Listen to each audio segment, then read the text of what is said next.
Hello, everybody.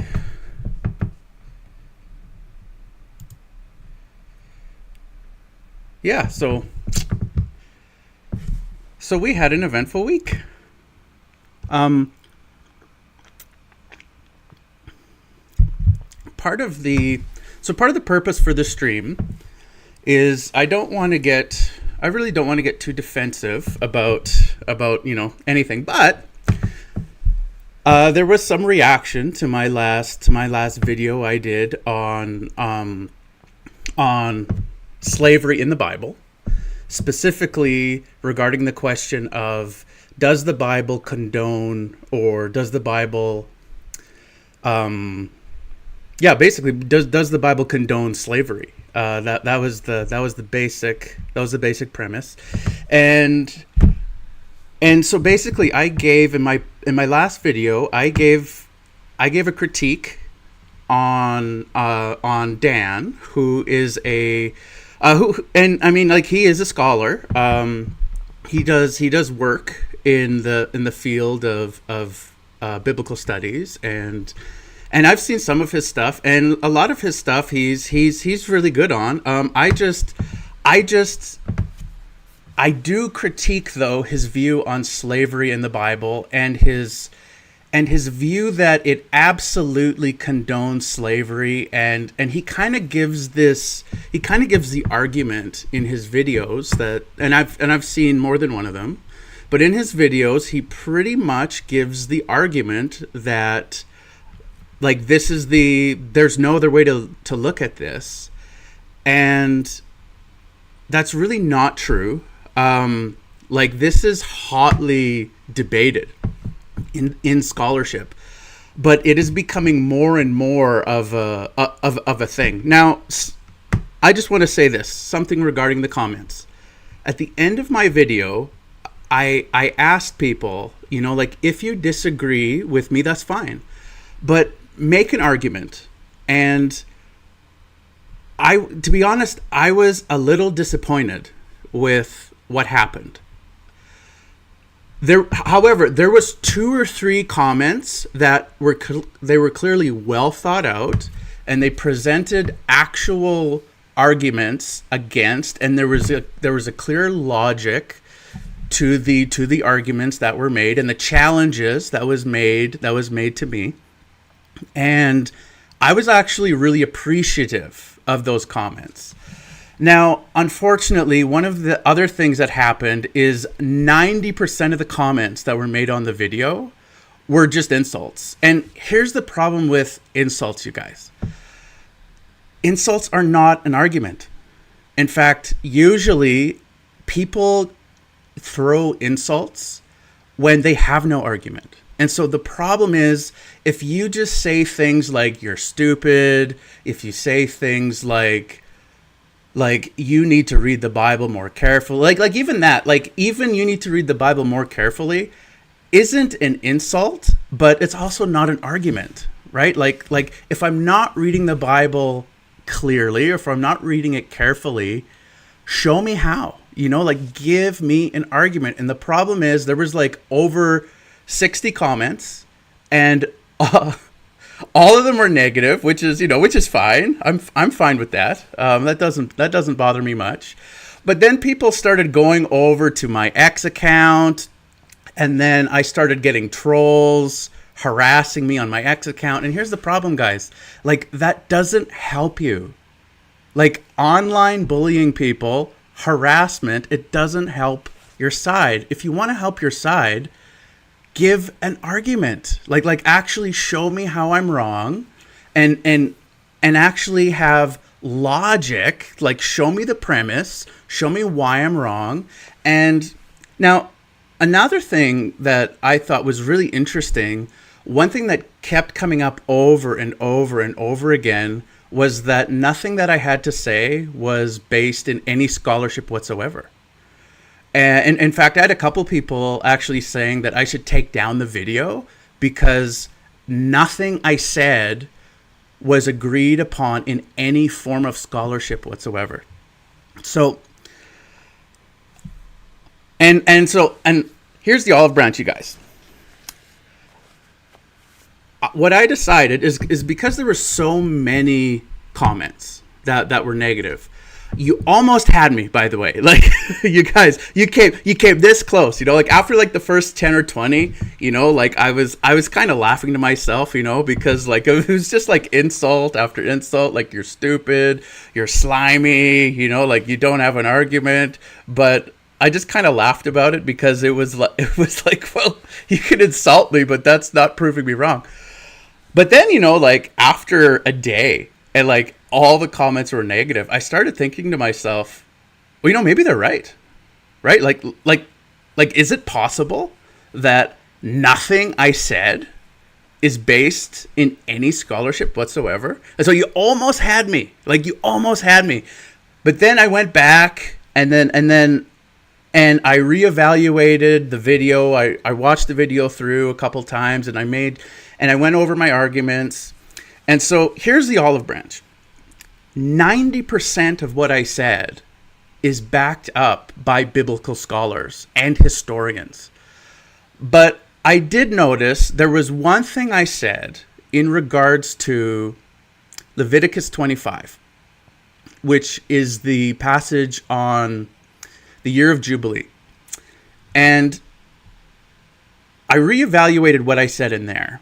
And one critique that you guys, I don't think anybody actually made. Most of the critiques had to do with what I said about church history, what I said about the abolition movement. But I don't recall any comments that critiqued what I said about the Day of Jubilee releasing Hebrew slaves and non-Hebrew slaves.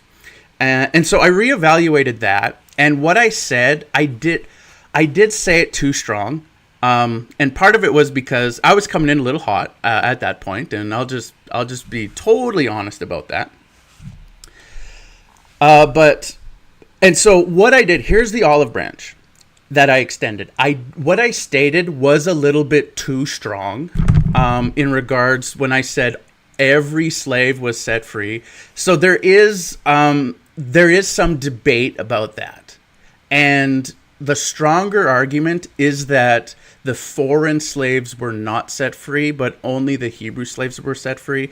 And so what I did is I went into the video, and because like I can't make a super strong argument for that, I actually edited that out of the video because I thought like that's actually a fair thing. But again, that wasn't one of the things that the comments pointed out. But I did evaluate what I said. And so today, what we're going to do. Oh, another thing too. Another criticism that came up was it had to do with what I said about Martin Luther King. So in the video, I think it's like near the halfway point. I mentioned that the Bible was a key tool that was used for the abolitionists. But before I talked about the abolitionists, I mentioned that Martin Luther King, he used the Bible in order to fight for human rights. Now, when I mentioned Martin Luther King, I meant to mention him in the context of human rights, but I said Martin Luther King and the people that fought against slavery used the Bible, but I used it so close together. I can understand how it would be easy for people to think that I was saying Martin Luther King was fighting against slavery in the 1960s, and he wasn't, and that wasn't what I meant to communicate. But I can definitely, so I take that critique and I can definitely see how it could be received that way. And so that's not how I meant it, but I can definitely see how I didn't really communicate that clear enough. And so that's actually a fair critique. So I take that. And so like I'm not totally close-minded about your critiques in the comments. And this week I did try to go about it with an open mind and say, like, did I overstate the case when it comes to the Bible condoning or endorsing slavery? So basically, this is my olive branch. So I did go in and I did reevaluate it, and I did make a couple small corrections. But when it comes to the case of the day of, or the year of Jubilee, my main argument still stands. And the main argument is this, is that Israelites, or pardon me, the foreign slaves, the way for them to get out of slavery was to become an Israelite, and it was to join the Israelite community and to be a member of the community. And that's how you get out of slavery in the Old Testament, is because the text clearly says, do not enslave your fellow Israelites. And so we're going to go into this, but instead of me making the argument, what I'm going to do is we're going to listen to some actual biblical scholars on the other... Oops. I just messed up my camera. All right.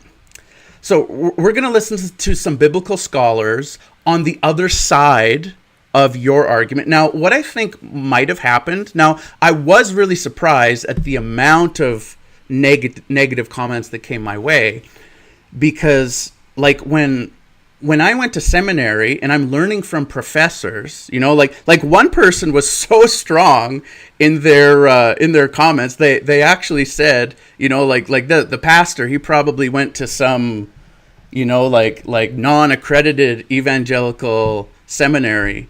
I have one master's degree already, and I'm working on a second master's degree that is in biblical studies. And so like I'm reading the literature, you guys. But I think what probably happened is a lot of people that probably have watched Dan's videos, when I posted this video, the algorithm probably connected you with Dan. And here's the thing. A lot of, this is typical in some atheist scholarship. Now Dan is not an atheist, but he uses a lot of the atheist arguments when it comes to the Bible. Now here's the thing though. Scholarship is broad, and a lot of scholarship is scholars writing books and making arguments, and they're hashing it out in the scholastic world. But what can happen sometimes, especially on YouTube, is like if I'm a Christian, I get into my Christian YouTube, and what happens is the algorithm only sends me Christian stuff, right?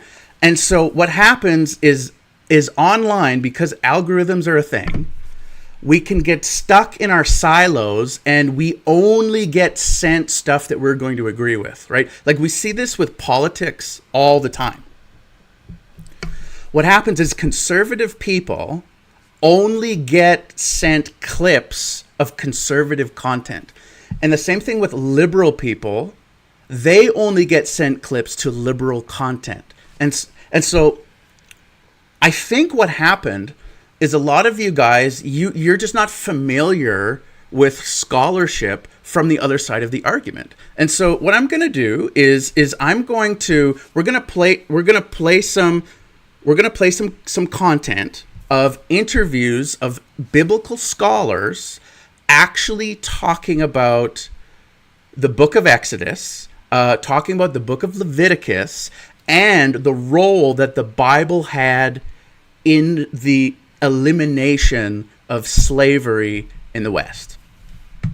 And so we're going to start with a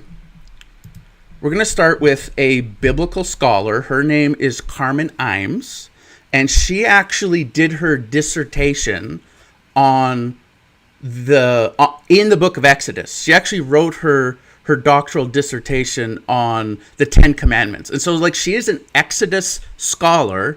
She knows what she's talking about, and she was being interviewed by Behind the Curtain podcast. And so we're gonna go and we're gonna look at some clips of the interview that she gave, and she is asked the very same question that Dan responds to, which is, does the Bible condone or endorse slavery?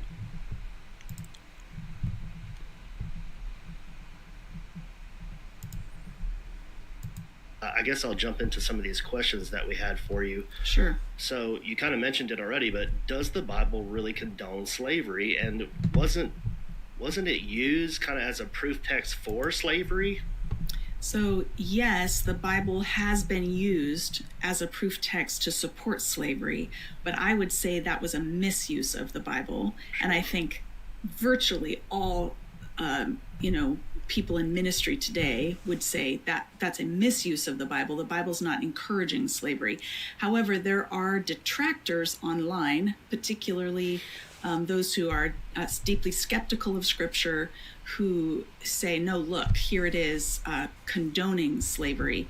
And so I think one thing we have to separate between at the outset is what was being practiced in the ancient world and what is God encouraging. So yes, the practice of slavery existed, and we see evidence of that practice on the pages of Scripture. But we have to separate between that and what is God commanding his people to do, what is he encouraging his people to do. And what I find consistently is that the biblical laws are trying to restrain the use of power by those who might have servants as part of their household, and basically is setting up guardrails to prevent exploitation. So what part of what's confusing about this whole issue is the terminology. The word eved is used to describe what the Israelites are doing for Pharaoh. Okay, so I'm just going to pause just for a second here. So she is basically saying exactly what I was arguing for, right? Like, the main argument I was making is just because something is permitted or it is allowed does not necessarily mean that it is being encouraged or endorsed. And in my video, the example I gave was, in an election, there are endorsements. Right. And so, like, I can tell a family member that I disagree with politically, you can vote for, say, the Liberal Party.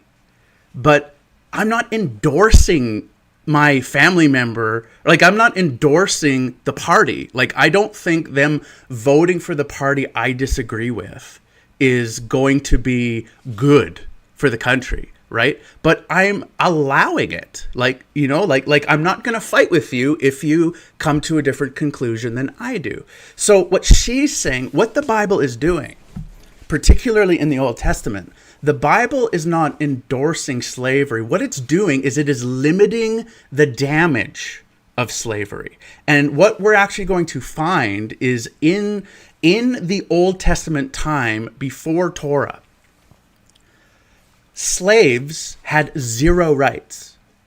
And like, in the comments also, like, some people brought up, well, what about the law code of Hammurabi?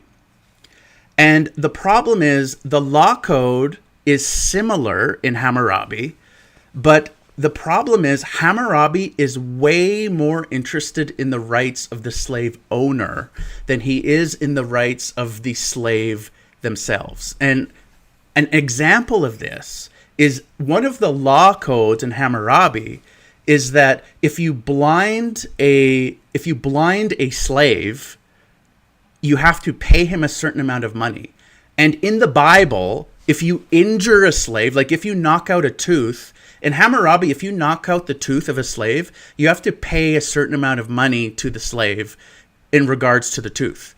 But in the Bible, if you knock out the tooth of a slave, you set the slave free automatically, right? So, like, these are not the same things. Like, Hammurabi is something, but it is not even close to the Bible in regards to slavery. So the whole point of this, though, is not that slavery is good, and I'm not saying slavery didn't happen.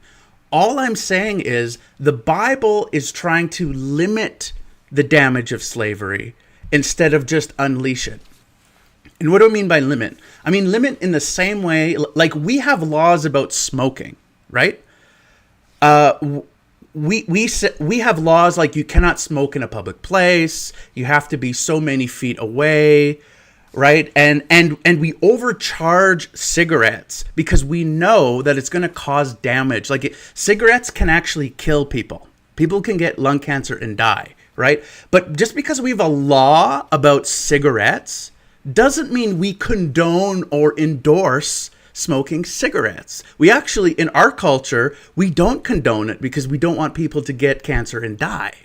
And so, like, this is what I mean by just because there are laws around slavery, the laws are trying to limit the damage of slavery. They are not encouraging it and saying it's a good thing, just like we don't encourage smoking cigarettes as if it's a good thing. But anyway, we'll let her talk. In the early chapters of Exodus, they are his eved, his servants or slaves, and that is a kind of slavery that sort of matches our modern idea of what slavery is. They're being forced to do labor against their will. They're perhaps not being paid fairly. They're not free to go anytime they want or take time off.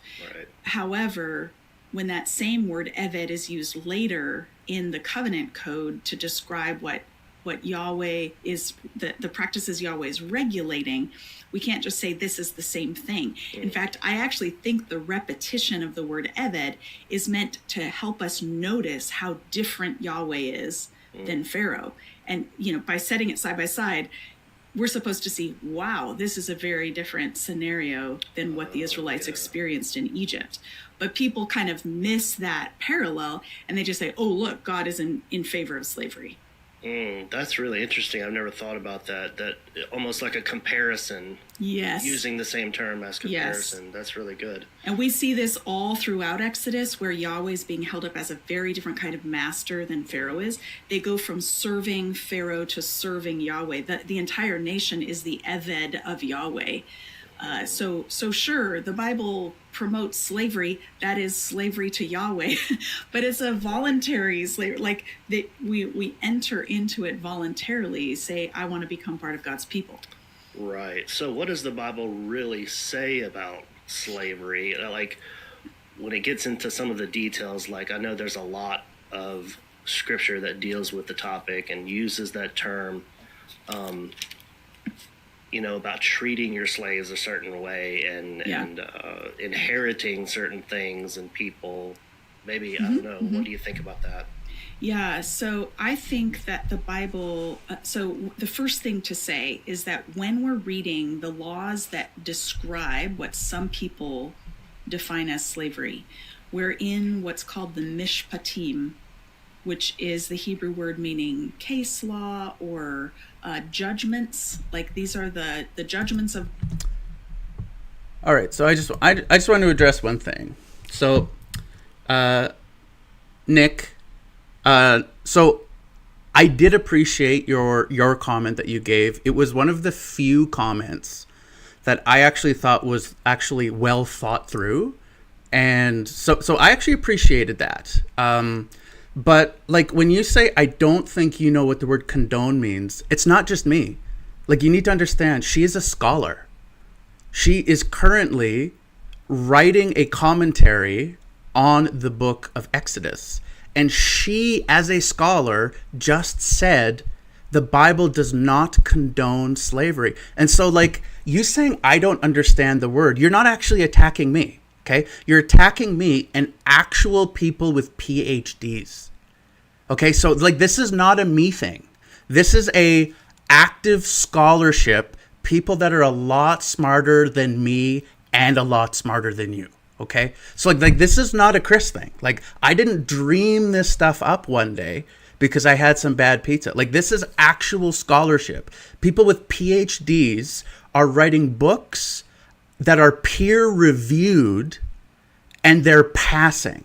Okay? So like insulting me isn't going to help your side. If you want to help your side, get actual scholarship that is at the same level as the scholarship that I'm showing you. Like that's how you win in this argument.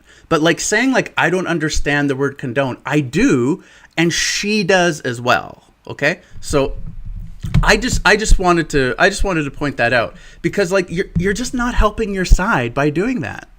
Like you're not going to win that way.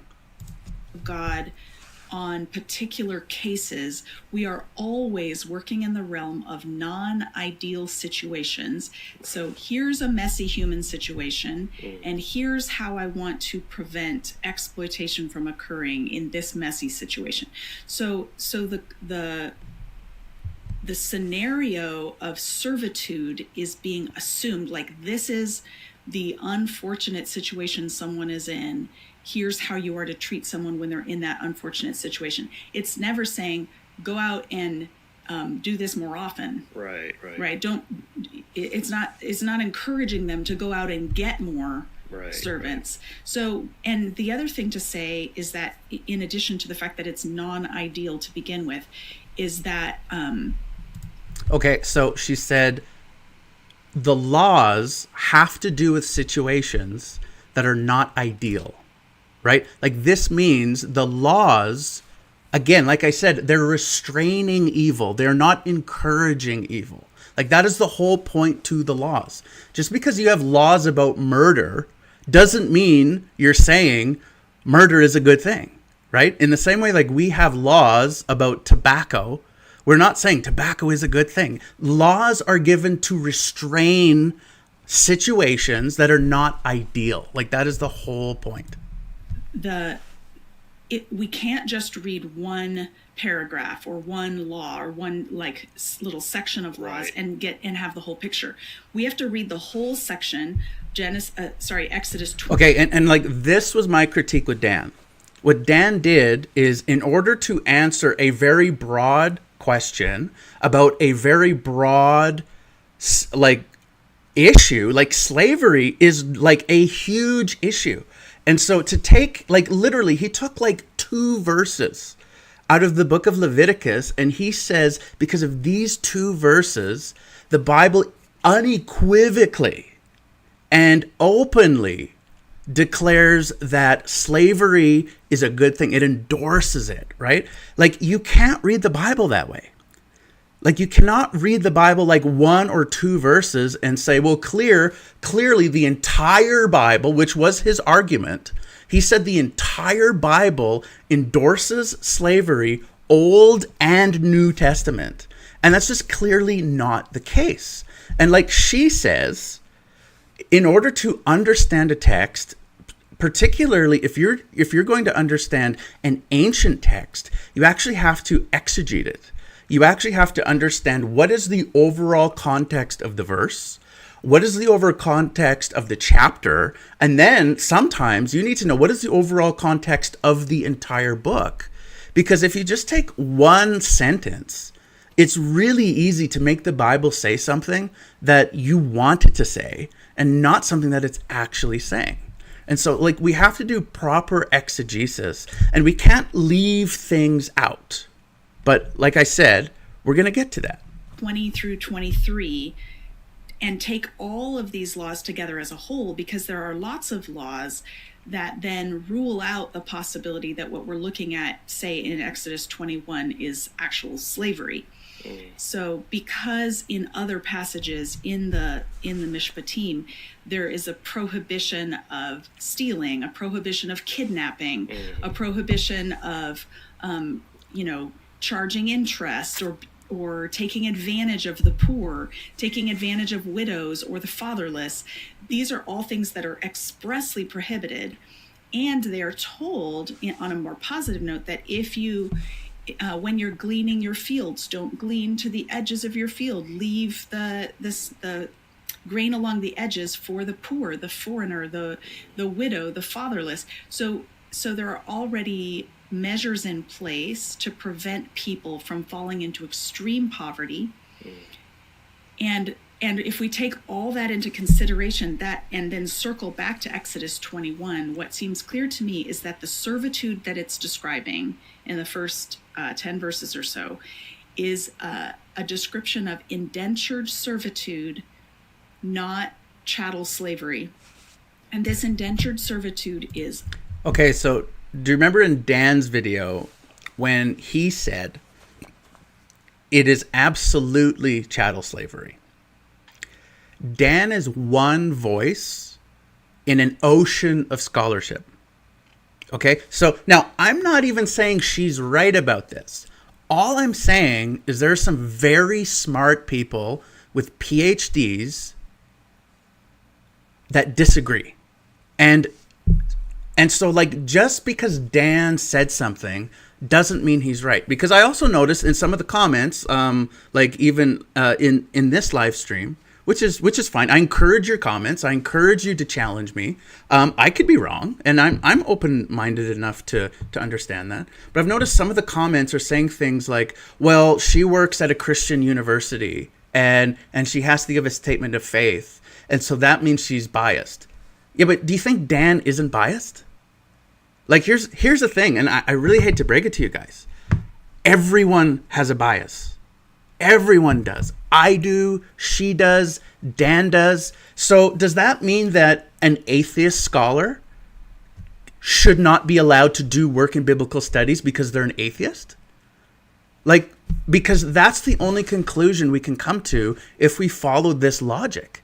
If we follow this line of reasoning, there are no scholars because everybody has a bias. And it needs to go deeper than me only listening to the scholars that are in my camp. Like, we actually have to, like, even when I'm doing sermon prep, when I'm reading a commentary that a scholar has written on one of the books of the Bible, I have to keep in mind they are going, like, statistically speaking, they're going to be wrong 20% of the time.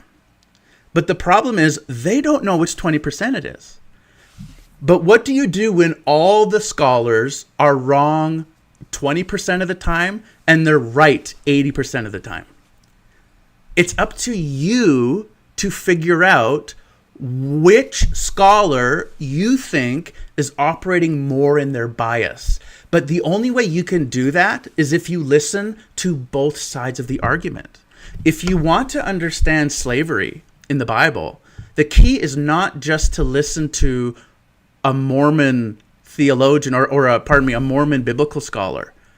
And it's not just to listen to a Christian biblical scholar, because they both are going to have a bias.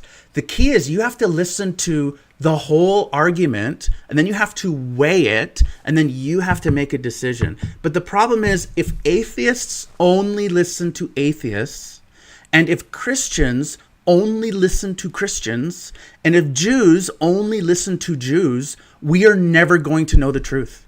Because the reality is, people on your side are going to be wrong about stuff. And people on my side are going to be wrong about stuff. But you know what else? People on my side, they're also going to be right about stuff. And so, like, we need to get out of our silos.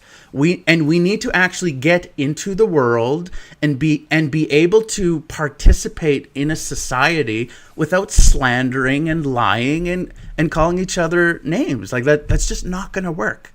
It's only going to work if we actually allow the other side to say what they're going to say and for you to give them an honest shot. That's the only way. And that works.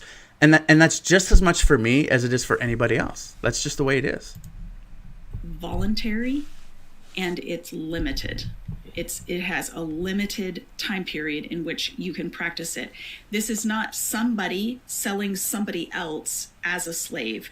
This is a person who cannot pay their debt going to the person to whom they owe money and offering themselves or a family member to pay off that debt. And so that sort of framing scenario then should impact how we read and understand what's happening.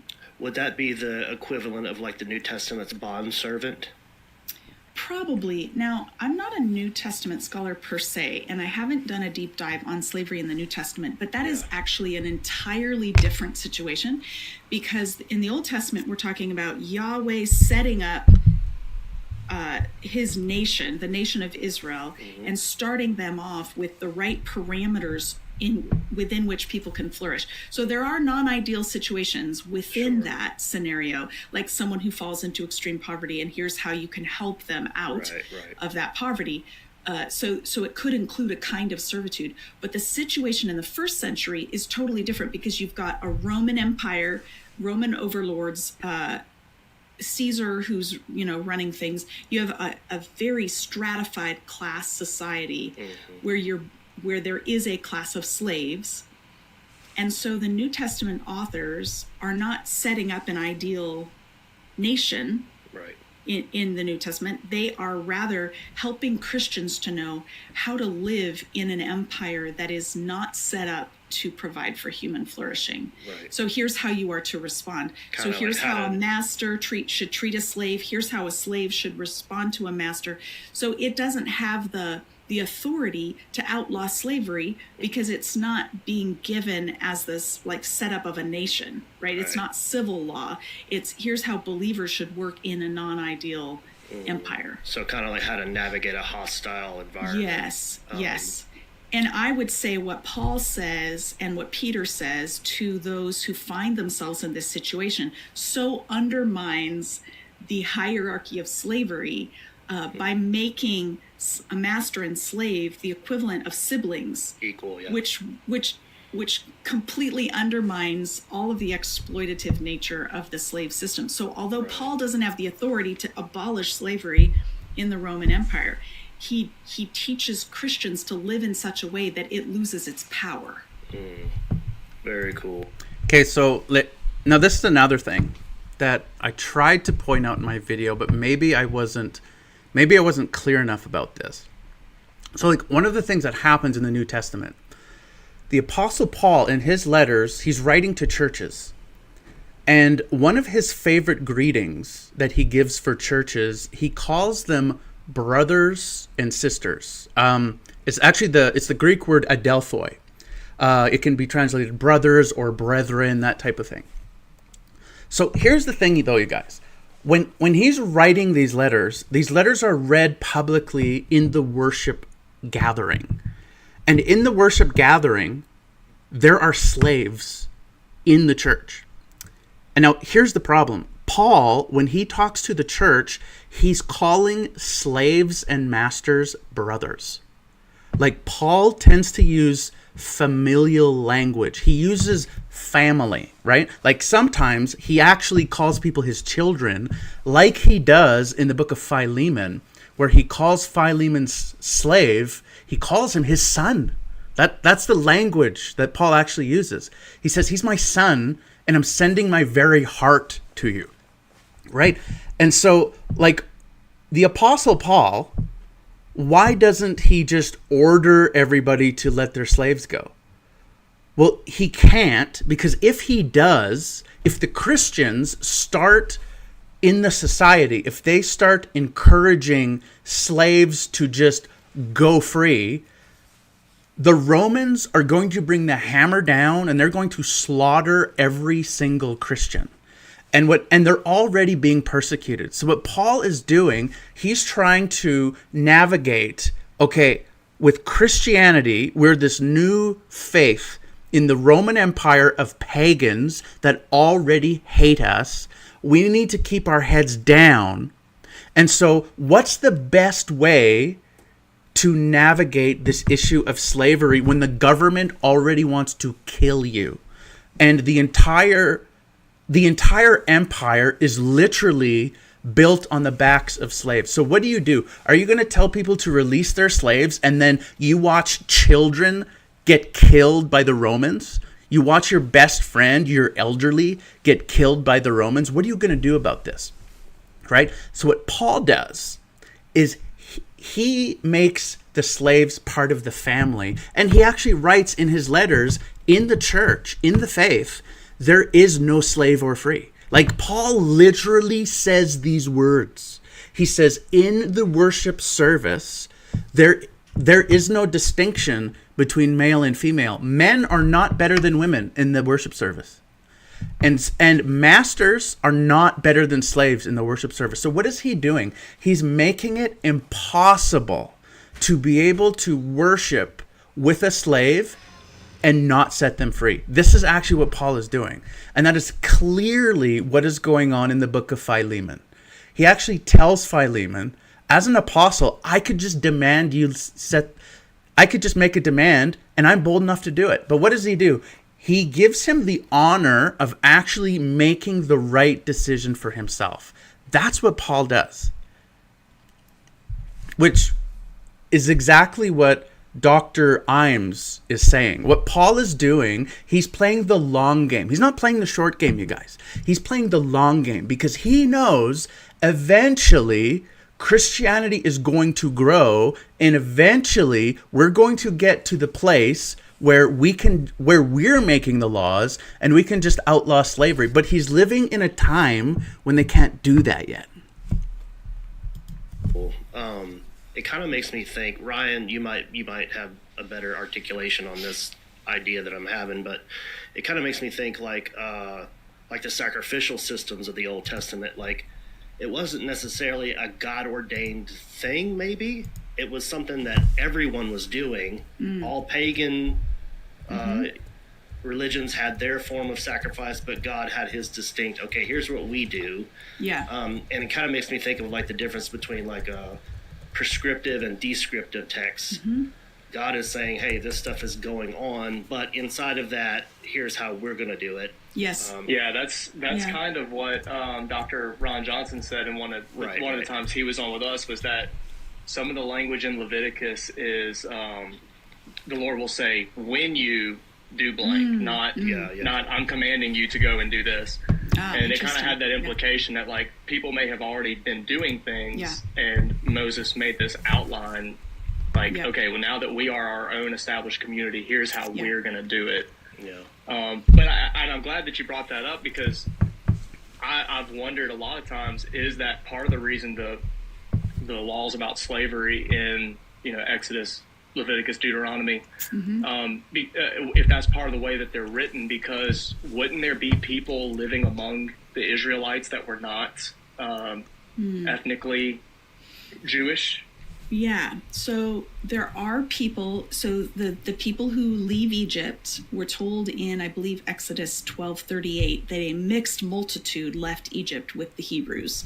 So they're not ethnically... What? Are you saying that not all the people that entered the promised land were Israelites? But how could this be? Wouldn't the Egyptians have to be the slaves of the Israelites? How would they enter into Israelite community? Because several of you in the comments made a very strong argument to me that that can't be. And so what would happen to these people? Monolithic, or they're not a monoethnic group. They're a mixed group, but those who come out are those who practiced circumcision and observed the Passover and followed God's instruction to come out. So by circumcising the males in their family and keeping Passover, they have in effect joined the people of Israel. There's not a concern for ethnic purity in ancient Israel. The concern... Okay, so do you remember in my video when I made the argument, the way to get out of slavery was to convert and become an Israelite? And all of you, okay, maybe not all of you, 90% of you threw back, he doesn't know what he's talking about. He's slimy. He's stupid. This isn't scholarly. He needs to delete the video because he doesn't know what he's talking about. You guys, it happened. Literally, Egyptians joined the Israelites when they left Egypt, and they entered into the promised land as worshipers of Yahweh, and somehow they didn't end up slaves. And so, again, maybe I am not the problem here. Maybe you are stuck in a YouTube silo, and you need to get out of your silo and understand maybe you are not getting all of the information from your circle. Just a thought. Is always for religious purity of worship. So a foreigner can join the people if they're willing to be circumcised, or if it's a female marrying into a circumcised family, and then they become part of the people. One of the things that yeah, but the problem, Nick, is this: if it happened before they're in the land, that means it can happen after they're in the land. And we also know in the Second Temple period, we know this from the writings of Josephus, we know this from the writings of various Jewish rabbis, from both the Second Temple period and on into the 2nd century AD. We know that in the Second Temple period, people were converting to Judaism and joining the Yahweh community. Now, here's the thing, though. That didn't just start happening in Josephus's day. That was happening, that came out of a tradition that goes all the way back into the book of Exodus. And so, it's like when you say these things are obvious, they're not. Like, your side is not that obvious. The problem is, we both have our own biases, and I really think that we all, not just me, not just the people that disagree with me, but we need to take an honest look at the text. And we need to ask, if it happened in the book of Exodus, why wouldn't it happen during the next 800 years? Because we know after that, in the Second Temple period, it was happening because Josephus writes about Gentiles converting to Judaism and actually entering into the covenant people. And so if it's happening in the beginning and it's happening at the end, I don't think it's totally illogical to come to the understanding that it probably happened in the middle as well. People often raise online when I talk about this issue of slavery is they're like, you're lying.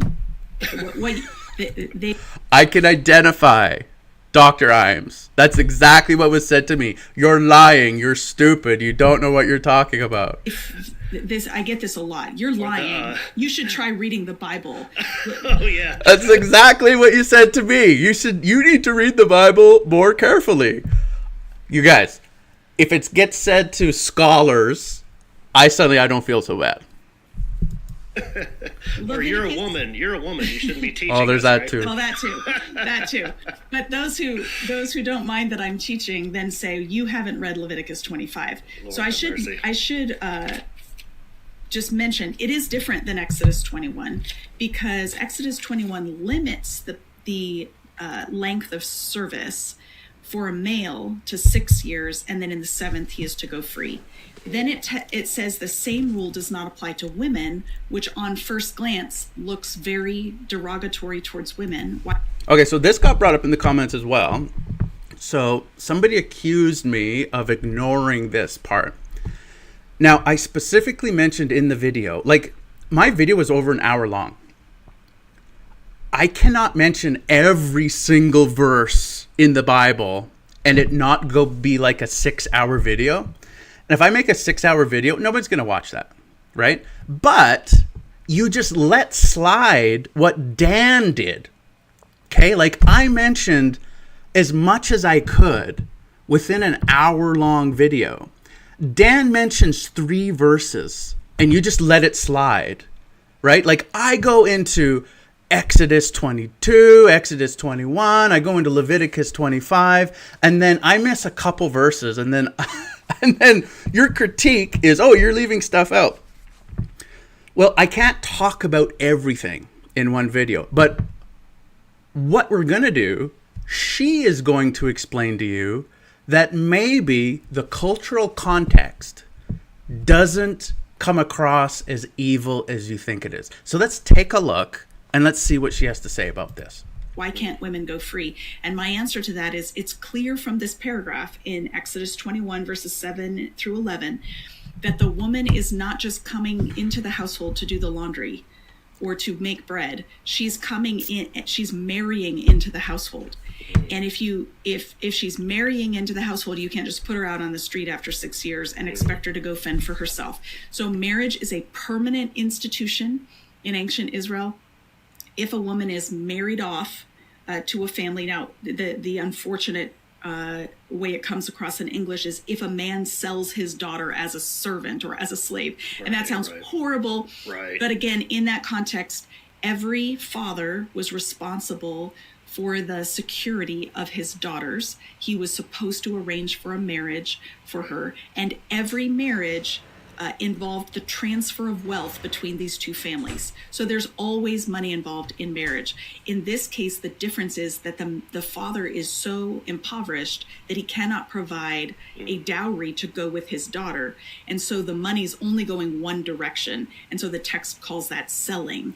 Gotcha. I don't think that means she's a piece of property. It means it's identifying this as an unequal marriage contract in which the very generous, landowner is agreeing to bring this young woman into his household, either as a wife for himself or for his sons, without the security of a dowry. He's taking her labor in the household because every member of the household is required to help produce food. Otherwise, you don't eat. Right. I think as I was studying bread making in ancient Egypt, I learned that it takes an average of 6 hours to make a day's bread. Wow. By the time you gather the grain and grind it and mix it and let it ferment and then bake it, it's a 6-hour process. So every household needs women who can make bread. Otherwise, you don't eat. Right. So every member of the household is working. She comes in to the household, marries, is probably making bread, washing clothes, doing all the things that a woman would do in the household. And her position is permanent because she's not a slave. Right. She's not a sex object. She's a family member. So you can't just send her away when you're done with her. She's not to be used and discarded. So that sets us up then to ask, well, what about Leviticus 25? Okay, so I just want to speak to this a little bit.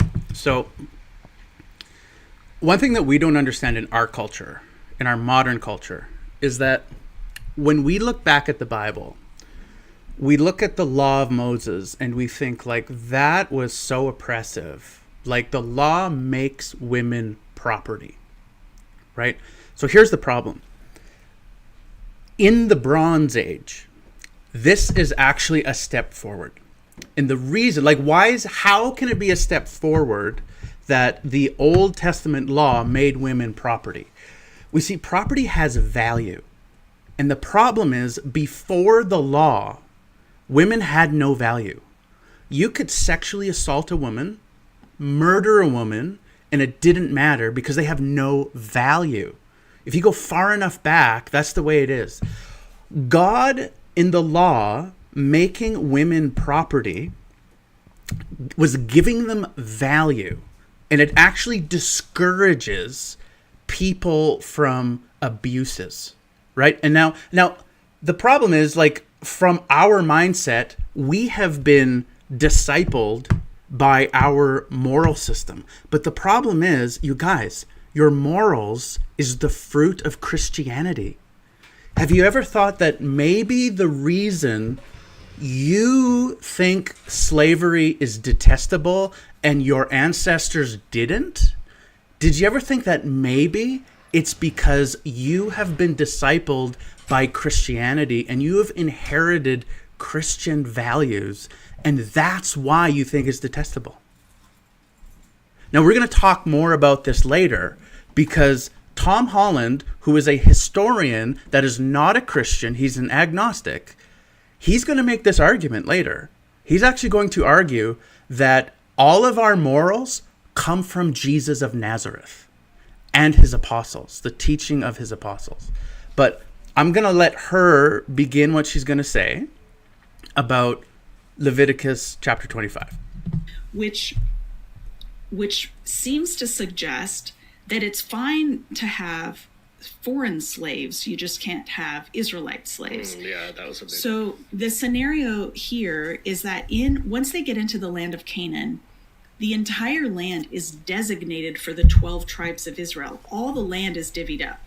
There's no way to buy land in Israel unless you're relieving a family from their poverty. Oh, I want to say one other thing. Another thing that our culture doesn't quite understand is the Old Testament. When the Old Testament gives value to people, children actually have value. Why do children have value? Children have value because if you are a rural farmer and you're doing all the work, children mean labor. Like, children mean you're going to have people that are going to help you, and with their help, you have more mouths to feed, but they have value because you can actually produce more wealth with children. And that was one of the things that actually made women worth so much, is that they could help you produce children. Now, here's the other thing that we don't understand in our culture. In the ancient Israelite culture, sex needed to be earned. What do I mean by that? In our culture, you can go on Tinder, you can hook up with a girl, get what you need from her, and never see her again. In the ancient culture, if you had intercourse with a woman, you were expected, in the Hebrew law, you were expected to pay her bills for the rest of your life. Like, you don't, in the Old Testament, you don't get to just use women sexually. And that's why marriage was for life. If you use a woman for her body, you were expected in the Old Testament to pay for her house, to pay for her food, to pay for her clothing, and to pay for her children for the rest of your life. And I would like to suggest to you, our culture would look very different if men actually were expected to provide for the women that they use sexually. Like, women, you have so much value in you. And how do I say this? You need to start demanding more from your men. That's just really, I think that's one of the main points of the law. Women, you have value, and you need to stop giving your body to weak men. You need to stop giving your body to children. Basically, like, that's what a man-child is. A grown man that lives in his mother's basement that has no job should remain single until he's actually a contributing part of society and worthy of you. You should not give your body to any man that is not going to pay for your housing, your clothing, car, and your children. That's actually what I think we can learn from the Old Testament. Women need to value themselves more, because you give yourself away for nothing and then you suffer for it. You need to have a higher self-esteem than that. So for a foreigner to live in Israel, if they're not a member of the 12 tribes and they have not converted to the worship of Yahweh and married into God's people, then there is literally no way for them to make a living on the land. Right. I think that's why they're permitted to bring someone into the family, a foreigner, permanently as a household servant, and why it talks about bequeathing them to their children. Because if the death of the landowner meant that all of his servants would just be turned out on the street, then you've got this homeless population who is depending on the generosity of other residents of Canaan. They can't grow their own food. Right.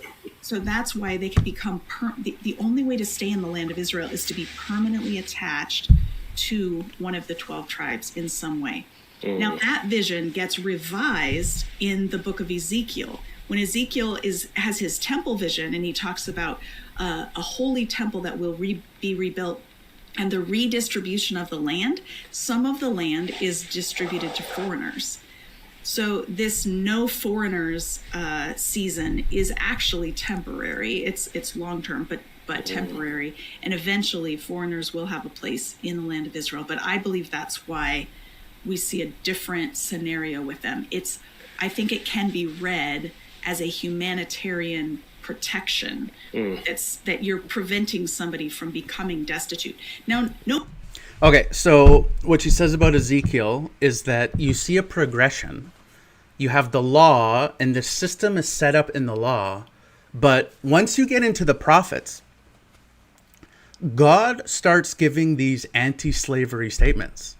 And like my argument that I made in my previous video was that God is trying to wean these people off of slavery. That is the whole point. And again, she just proved my point.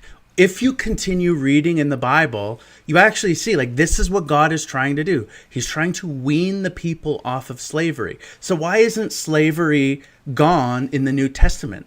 Because the land doesn't belong to Israel anymore. They're being persecuted by the Romans, and the Roman government, the pagans, have taken control, and they can't end slavery. Even if they wanted to, they couldn't because they're not in control. Okay, so we're going to leave her at this point, and we are going to go to our friend Gavin Ortlund. So, if you're not familiar with Gavin Ortlund, he is he's also a PhD. He's a resident theologian.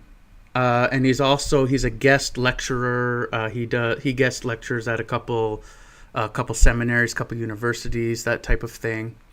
And so he himself is not a biblical scholar, but what he's going to do is he is going to bring in scholarship. What does actual scholarship say about slavery in the Old Testament, and how should we read about the progression that is going on of what the Old Testament is saying, and how are we supposed to read the laws? So this is what Ortlund has to say, and he's going to reference several scholars in regards to what is currently being said in scholarship when it comes to this subject. So, but just one step at a time here. Let's talk about the Old Testament a little bit more now. What I want to do now is going forward from Genesis 1, from creation, I want to show that Old Testament laws about slavery, we have to read them in their historical context. They were one step forward. They were never intended to be the final result or the timeless ideal, okay?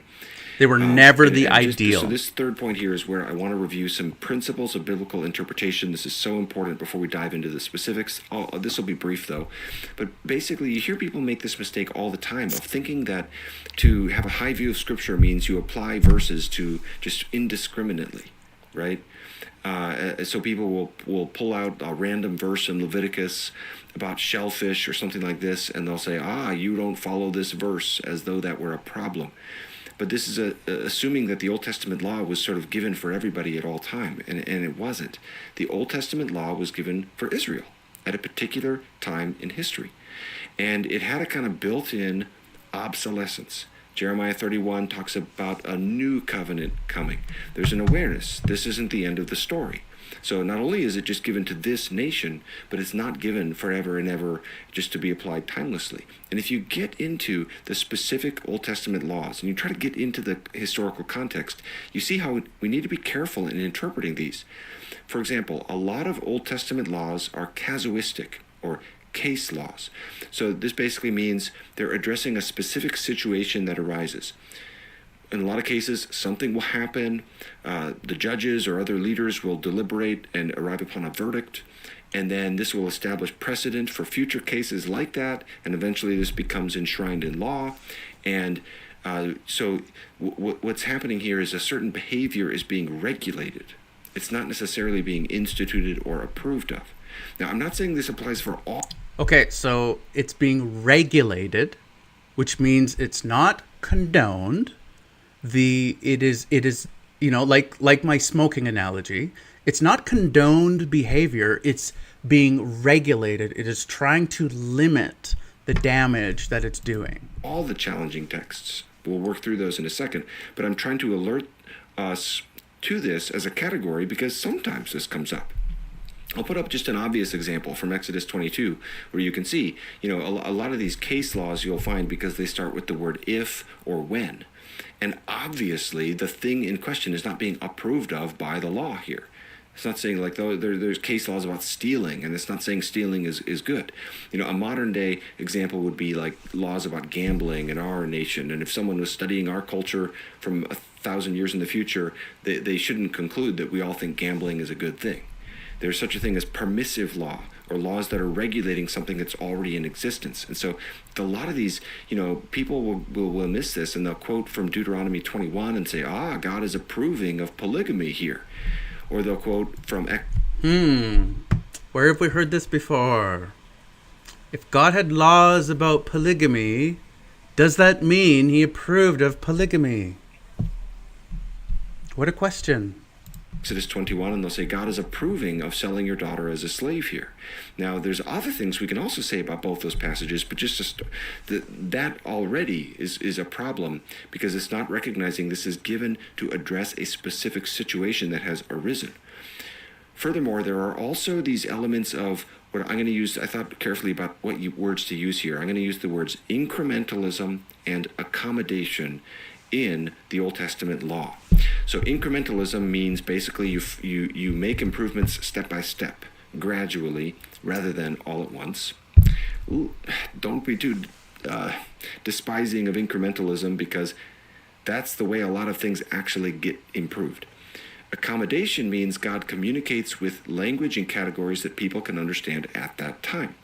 Now, Christians may differ a little bit on exactly how to cash this out. Again, I'm not trying to say these categories apply in every case, but we have to have these categories in our mind. So, for example, here's an example. Throughout the Bible, God will give instruction for how people are to live under a fallen structure, like slavery. New Testament epistles be an example of this, so I'll get to those more later too. And that instruction does not necessarily entail approval of the structure. In other words, it's telling you what to do in that circumstance. It's not necessarily approving of the circumstance itself. A metaphor would be, if I have a son who's serving abroad in the military during a war, I could write him a letter and I could say, obey your commanding officer. That doesn't mean I'm in favor of the war or in favor of him being there. Maybe he was drafted and I'm really upset about it, but I'm telling him what to do in that particular circumstance.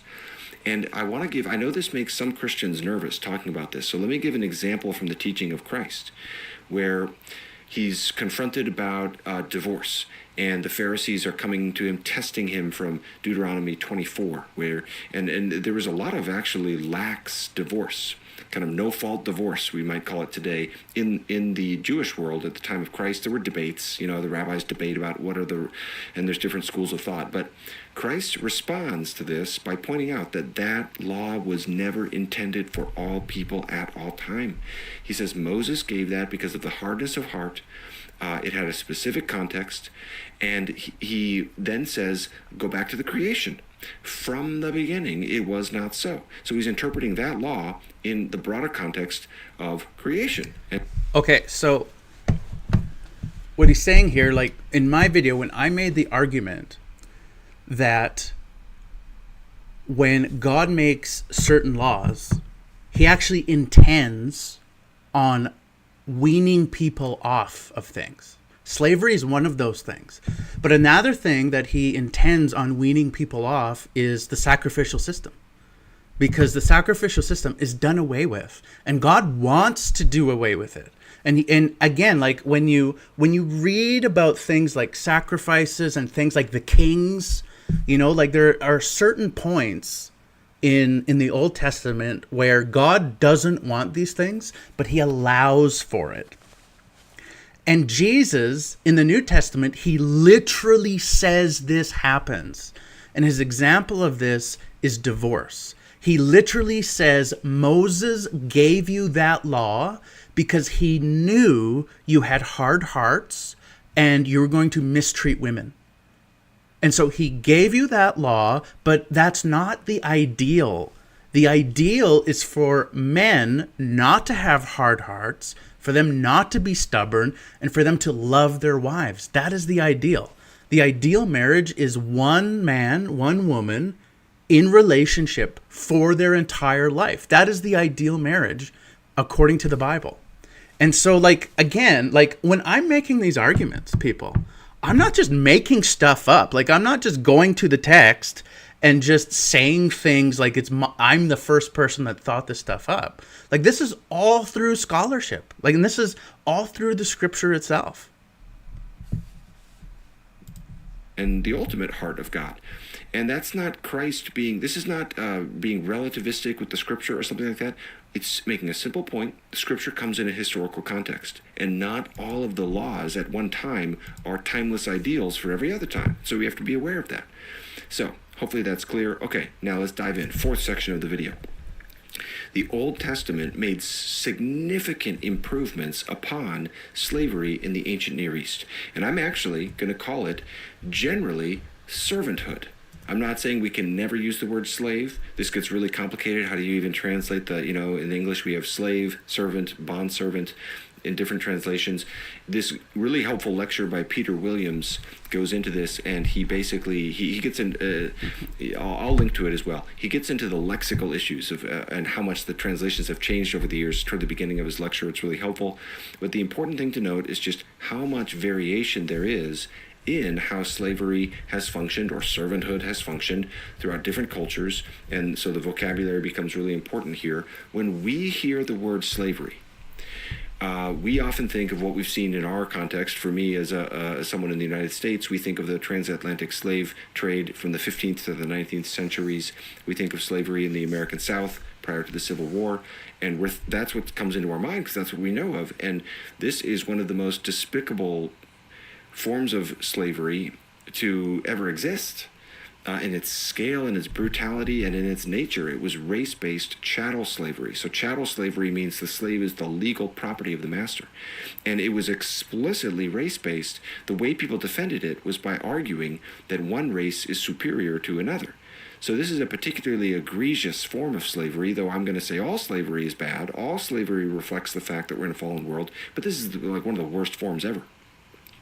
That's not the same. Despite what people will claim, and I'll address the pushback in a second, that's not the same as what we have in the Bible. In the Old Testament, the general basis for slavery was economic. Okay, you have a subsistence economy. There's not a lot of safety nets. If you can't pay off your debts, this is one way you can survive. This is how J. Sklar puts it. He says, in the ancient Near East in general, and in the Bible in particular, debt was commonly the reason for entering into servitude. By the way, if you want a good commentary on Leviticus, he has an older one that's smaller, and then he has this more recent one. I'll link to this in the video description too. I just try to recommend helpful resources. He's my favorite commentator on the book of Leviticus, and he has some helpful treatment of this topic too. So to try to give one example of some of the differences here, we shouldn't think of ancient Hebrew servants as doing the grunt labor rather than the master. On the contrary, both would be working. That's the kind of world you're in the ancient world. Chris Wright says Old Testament servants were residential, domestic workers complementing, but not a substitute for, the labor of free members of the household. In other words, slave labor was not a means by which free Israelites were released from physical labor, as was the case in classical Greece, for example. Slaves also were treated with rights and with dignity, more so, I'll show in a second, than other places in the ancient Near East. So, for example, here's how it's put in the Anchor Bible Dictionary's essay on slavery. We have in the Bible the first appeals in world literature to treat slaves as human beings for their own sake and not just in the interest of their masters. Now, I'll give a few examples of this in just a moment from the Old Testament law. One of my favorite verses about this topic actually is in the book of Job. He's listing possible sins he could have committed, if I had committed adultery, if I had mistreated my neighbor, and then he says, if I had rejected the cause of my manservant or my maidservant when they brought a complaint against me, what then shall I do when God rises up? There's an awareness. You can't just treat your servant any old way you want. They're not chattel property. It's not like that. Okay, so one interesting thing about, particularly in the New Testament, in the Old Testament. In the Old Testament, God is the defender of the oppressed. That includes the widow, the orphan, and the slave. And throughout the Old Testament, there are warnings to God's people about if you mistreat, and even like the foreigner. And we did some talk already about the foreigners. there's multiple threats made by God throughout the Old Testament that if you mistreat the foreigner, if you oppress people in my land, I'm going to come for you. In fact, one of the main prophetic critiques by the prophets to the kings of Israel is that they are not defending the powerless. And so, like, this is something that we find throughout the biblical text. Some people, of course, say that it is. Let me document that. So Mindshift put out another video responding to Trent Horn. Trent Horn was pointing out that the Atlantic slave trade was evil, and here's how Mindshift responded. Now, I think in many cases throughout human history, slavery was unjust, like the transatlantic slave trade, for example. So he just said it. The transatlantic slave was unjust. That is exactly to a T what the Israelites were doing. They're not taking from within their own country. They're going to a different country or tribe or people group or ethnic group, etc. They're going outside of their own area to take people and make them slaves as property. It's the exact same thing. How can anyone excuse that? It's like they just do the same thing. Every single apologist does the same thing. They hear the verse in Leviticus that is definitely not about indentured servitude, and then they say, let's talk about indentured servitude. It's cheap. So there he's talking about Leviticus 25. We'll get to that passage in a minute. Okay, no, so this was Dan's argument, right? Like Dan, in the video that I responded to, he specifically said, and he gave examples that if this is true in slavery in the book of Leviticus, then it is also true during the slavery in the Americas. And you guys, like, that is just not true. That is an absolute non sequitur. It does not follow that every form of slavery throughout history was the exact same. And one of the differences is the slavery that happened in the UK, slavery that happened in the Americas, like, that was primarily race-based slavery. In the ancient world, it wasn't race-based. It for sure was not race-based in the same way it was in the UK and in the Americas. Because in the ancient world, as I mentioned, anybody could become a slave. Nero could have become a slave. The emperor of Rome, if he lost a war, he could become a slave. In fact, some of the Caesars were slaves, earned their freedom, and then went on to be generals and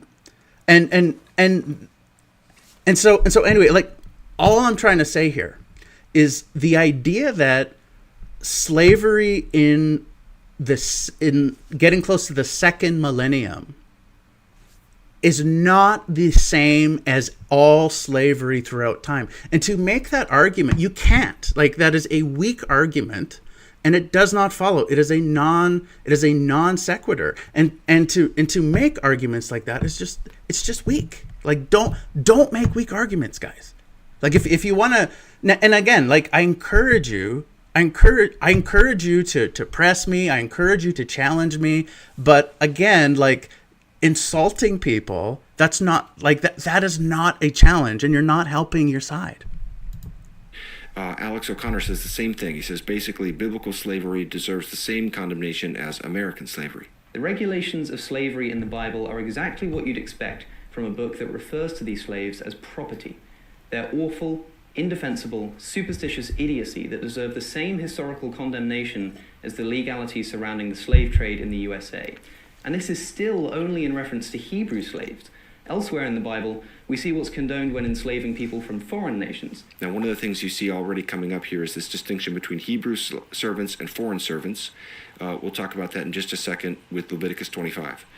I'm going to deal with Numbers 31 in a subsequent video I'm going to make on the conquest of the Canaanites. That's where Alex was about to go. But here I just want to push back against this claim that the transatlantic slave trade is the same as slavery in the Old Testament to a T. No, it wasn't. I think any honest historian would admit that, first of all, just in its scale and brutality, it was sort of unrivaled. But more basically, it's a different kind of slavery altogether. Just taking the prohibition of Exodus 21:16 alone this would have made the transatlantic slave trade impossible. Okay, so when I mentioned this text in my response, I had strong pushback on this. So the verse from Leviticus says, "Whoever steals a man and sells him, and anyone found in possession of him shall be put to death." I made the argument that if this law had have been carried out, the slave trade in America would have never happened, because anybody that would have went to Africa to traffic slaves back to their country, they would have received the death penalty and the slave would have been set free. And so I received strong pushback that is not what this text means. And so we're going to see what Gavin Ortland and the scholarship actually thinks about this. Because in the Old Testament, you get the death penalty for human theft. It doesn't say whoever steals a Hebrew. It says whoever steals a man. You get the death penalty. Whoever steals a man. It doesn't say whoever steals a Hebrew slave, which it was the argument that I received. Oh, this is only for Hebrew slaves. It doesn't say that. It says whoever kidnaps or whoever steals a man. It doesn't say a Hebrew man. It says a man. But let me give some more specific examples where you can see the Hebrew Bible, even compared to other law codes in the ancient Near East, is taking some steps forward. In other ancient Near Eastern cultures, you can find lots of laws where if you harm someone else's servant, you're transgressing a certain law, and you have to make amends to their master and so forth. But in the law of Moses, there are laws about how you can't harm your own servant. And if you do, you forfeit the right to that servant. That was relatively rare. You'll find in like the Code of Hammurabi, a Babylonian legal text composed during like the 18th century BC, basically permission for masters to like punish their servants in these cruel ways, cutting off an ear, this kind of thing. That's the kind of thing Exodus 21 is reacting against, saying, no, you can't do that. And this was relatively rare in the ancient Near East. Here's how the Jewish scholar Nahum Sarna puts it. This law... Okay, so what he's saying is the law of Moses that came after the law of Hammurabi, like I mentioned earlier in the stream, the Code of Hammurabi, the main emphasis was giving rights to the slave owner. The main emphasis was not giving rights to the slave. It did present certain limitations, like slaves, indebted slaves, they had to be set free in 3 years. And so it's not like nothing good came from the Code of Hammurabi. However, a lot of the Code of Hammurabi, it was brutal for slaves. Like, you're able to dismember them. You're able to cut off their ear as punishment. You're able to do all these horrible things. What the law of Moses did is it actually improved the law of Hammurabi, because, like I said, the law of Moses actually created rights for slaves. You couldn't just do whatever you wanted to slaves. But in the Code of Hammurabi, you almost could. Like you could do a lot to the slave. And so what we see is the Old Testament is actually a progression towards human rights. I was a little facetious when I said like the Old Testament is the beginning of human rights, but it kind of is, guys. Like, it kind of is. It actually gives human rights to women and to slaves. And this would be a progression into Christianity later, when Christianity would actually be called the religion of women and slaves. And the reason is because Christianity empowered the powerless, which is the message of Yahweh in the Old Testament. God's people are supposed to empower the powerless and to defend the people that can't defend themselves. The protection of slaves from maltreatment by their masters is nowhere else found in the entire existing corpus of ancient Near Eastern legislation. Here's how another scholar puts it. No other ancient Near Eastern law has been found that holds a master to account for the treatment of his own slaves as distinct from injury done to the slave of another master. And the otherwise universal law regarding runaway slaves was that they must be sent back with severe penalties for those who failed to comply.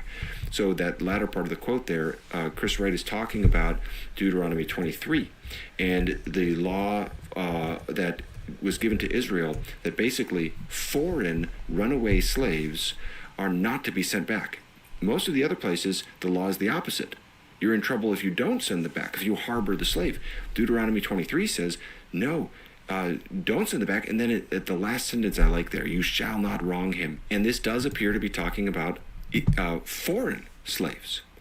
Paul. Okay, so even foreign slaves were given some form of human rights.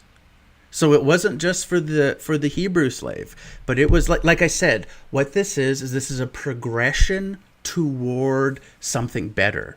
In the Old Testament, it is not saying this is ideal, but like I said, this is hopefully a plan to wean people off of this toxic behavior so that in the New Testament, we could totally end this. I actually think God wanted to end it earlier, but the problem was that the Israelites, they wouldn't enforce their own law.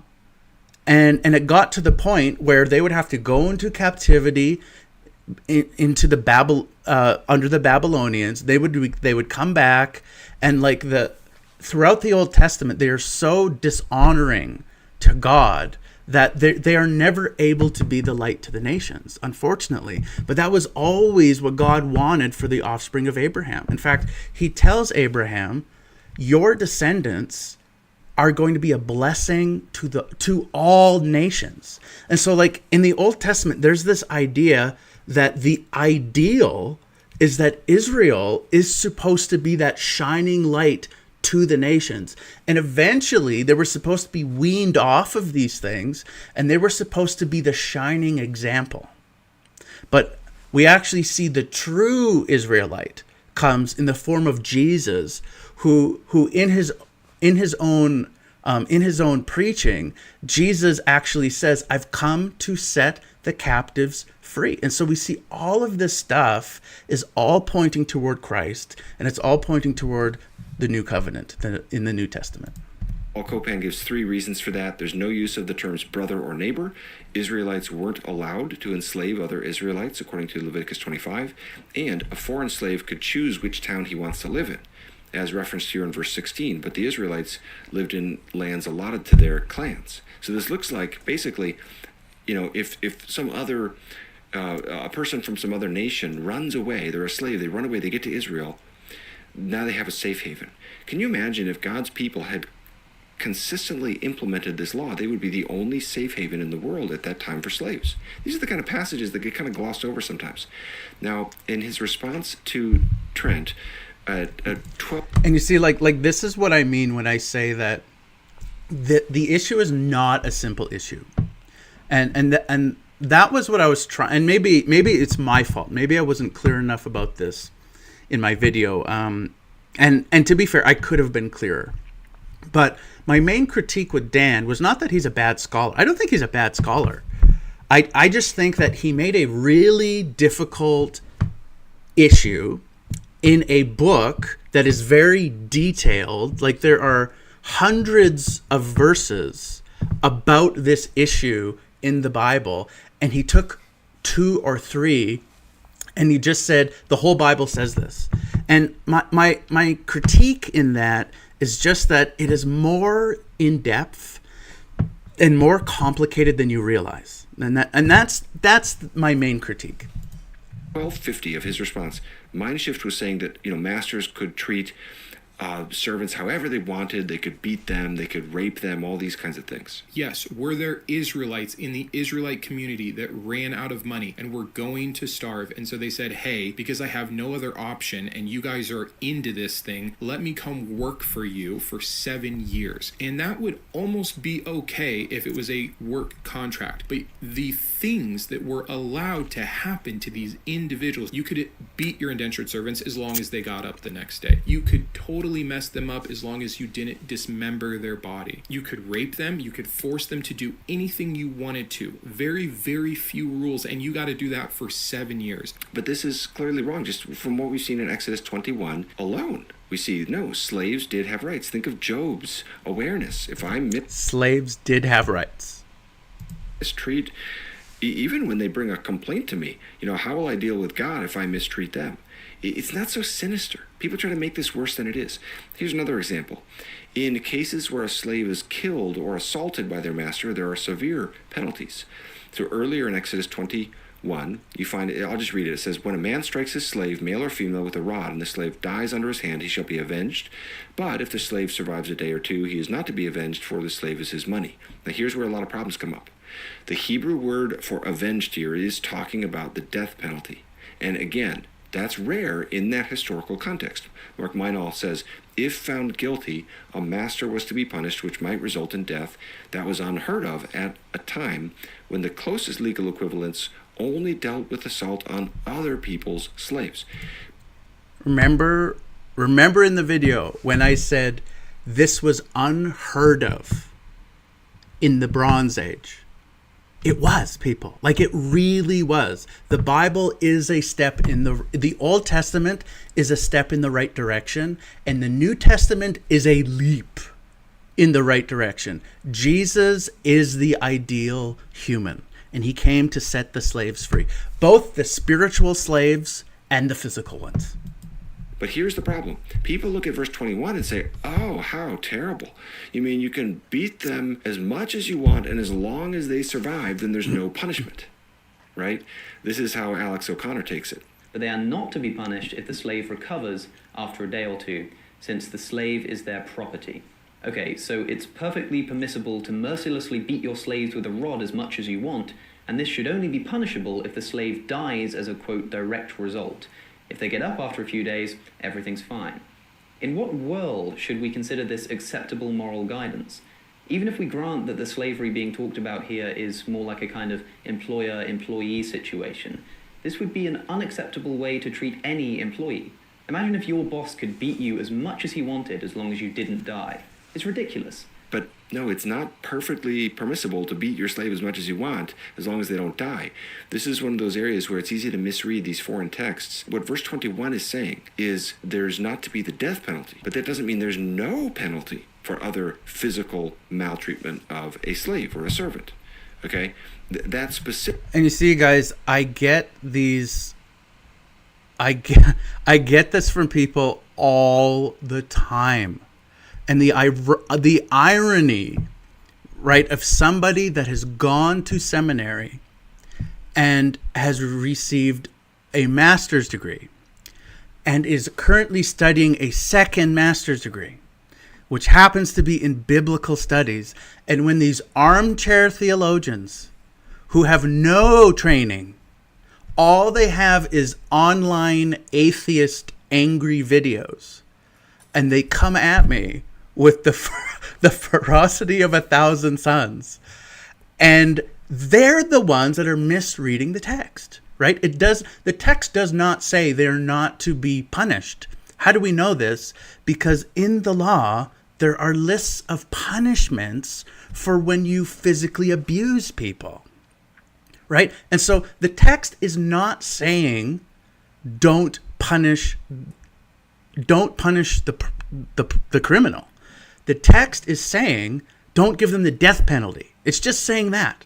But there's still judges that are going to make decisions because, like Gavin Ortland has already said, the law gave some human rights to slaves. And so you couldn't just do whatever you wanted.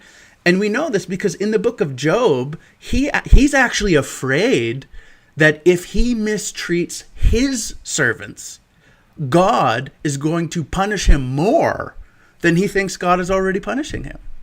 But this is what I'm talking about. Like we need to read the Bible carefully, and we need to be listening to both sides of the argument or both sides of the conversation at the very least, and then make an educated decision about these things, and we need to not assume the absolute worst in people, and at least be somewhat charitable, right? And so that's all I'm going to say about that.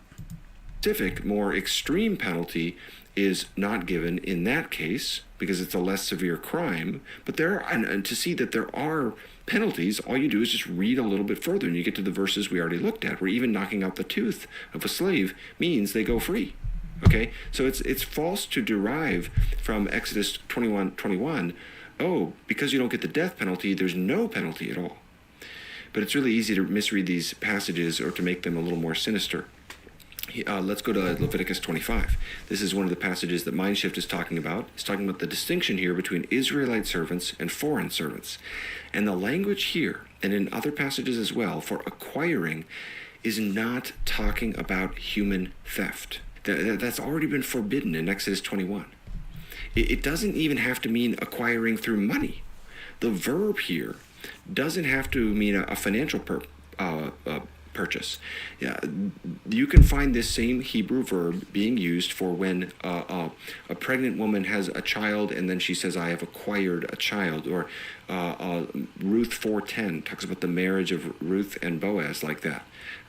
He's acquiring a wife. It's definitely not talking about a forced capture, man stealing, that kind of stuff. So the way that Mindshift took that is, again, a little more sinister than necessary. And Rationality Rules video is quite unfair on this point to Paul Copan. Paul Copan is pointing out basically a lot of the language here about property or about acquiring is not necessarily talking about chattel slavery. And he was making the point that, look, you can use this language in other ways, and he was giving examples today how we use language like trading sports players and transferring employees, and he gave various examples like this, making a very specific point about the language here. And the point is just that language is underdetermined to tell you the more specific question of whether the servant had any rights. Think of sports players. They are traded. They are sold. They have agents to take care of these transactions, these owners of these franchises. And he had given LeBron James as one example, so then Stephen from Rationality Rules and his guest are just going on as though Paul Copan were arguing LeBron James is in the same position as an ancient Hebrew servant, which of course was not his point. He was making a more specific, focused point about the language and what you can't get out of the language. Now, if you want to know for sure that Leviticus 25 is not talking about race-based chattel slavery, just keep reading. Right after those verses, you see the exact opposite scenario can come about. If the sojourner becomes wealthy, the Israelite can sell himself into servanthood to that person. I'll just read it for us. Leviticus 25, 47, 48. If a stranger or sojourner with you becomes rich, and your brother beside him becomes poor and sells himself to the stranger or sojourner with you, or to a member of the stranger's clan, then after he is sold, he may be redeemed. Actually, many of the commentators use this verse to show that foreign slaves could become free. They could work their way to independence, because that's disputed. But the point is, slavery in the Old Testament is not chattel slavery. It's not rooted in racism. People say that too. Okay, it's true that there is preference given for fellow Israelites, but the differences between an Israelite and a non-Israelite are not just about race. It's about their whole citizenship and nationality. And there were differences in how Israelite servants and foreign servants are treated, but the differences are not absolute. The main difference seems to be with the Jubilee year principle. So every 7 years, Deuteronomy 15 says, you send your servants away, you don't send them away empty-handed. That seems to be applying to Hebrew servants specifically, not foreign servants. But that doesn't mean that foreign servants or foreign slaves could never be freed. That certainly happens sometimes. One of the things that would happen a lot is some servants would be adopted by their master in their final years, adopted, and then set free upon the master's death. So that can happen. But for foreign slaves, it's not regulated every 7th year like this, as it was for Israelite servants. However, all the other laws protecting the servant are not just applicable to the Israelite servants. They're applicable to all servants, including foreign servants or foreign slaves. All the servants and slaves had protections, had rights. As Sklar puts it, servants from the nations enjoyed the same legal protections given to all servants, such as freedom if severely beaten and the right to rest on the Sabbath. The foreign slaves would also partake of the Passover and other Israelite feasts. None of these laws made a distinction between some kinds of slaves versus others. All right. Now, one other challenging passage is people talk about sexual slavery, and they'll bring up Deuteronomy 21. And what we have to understand here is the cultural context and what would typically be done. Here again, I want us to see how the Hebrew Bible is progressing. It's putting things in the right direction. Okay, the rituals during this 30-day period are not designed to humiliate her. These are purification rituals. They're not meant to be. It's about ritual purity. They're not meant to be demeaning or something like that. And it's giving a period of time to protect her. Okay, look, that the purpose of that law was because the common practice at that time would have been for women to be raped in that circumstance. And they might be as good as dead at that point at that time in history, if their husband has just been killed. And so the law is pushing against that and saying, no, you have to marry this person and you have to wait this amount of time. It's trying to push against the general practice at that time. What is sometimes missed when we come from a modern Western framework and read these laws is the sense of progress being made here relative to ancient history in general.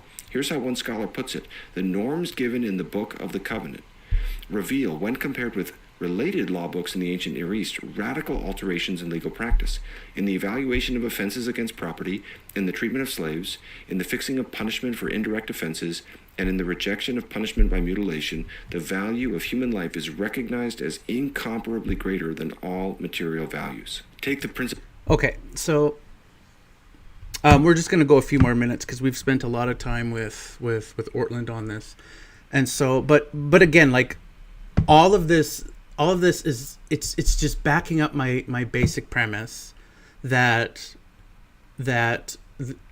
what we have happening in the Old Testament is the ancient world was horrendous, like it was absolutely horrendous, and what's going on here is God is demanding from his people, even like you are not to be like the other nations. So what would happen in the other nations if they went to war? Well, when they went to war, they were like Vikings. They would literally rape and pillage.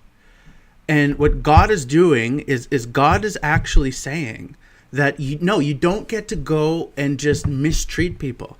And in a world where women had no rights whatsoever, what God is doing is he is saying that if you are going to have intimate marriage-like relations with a woman, she's your wife now, and you have to pay for her for the rest of your life, right? Because again, what God is doing is he's taking a person that would normally have no rights whatsoever, and he is saying, no, she is a human. She's created in the image of God, and you cannot just use her the way you would use an animal. Like, this is not okay. And so what we have here, and I mean, like, and I'm not saying this is comfortable, you guys, because it's not, like this is not comfortable discussion that we're having here, but what we're having here is God is taking his people in a world of absolute paganism,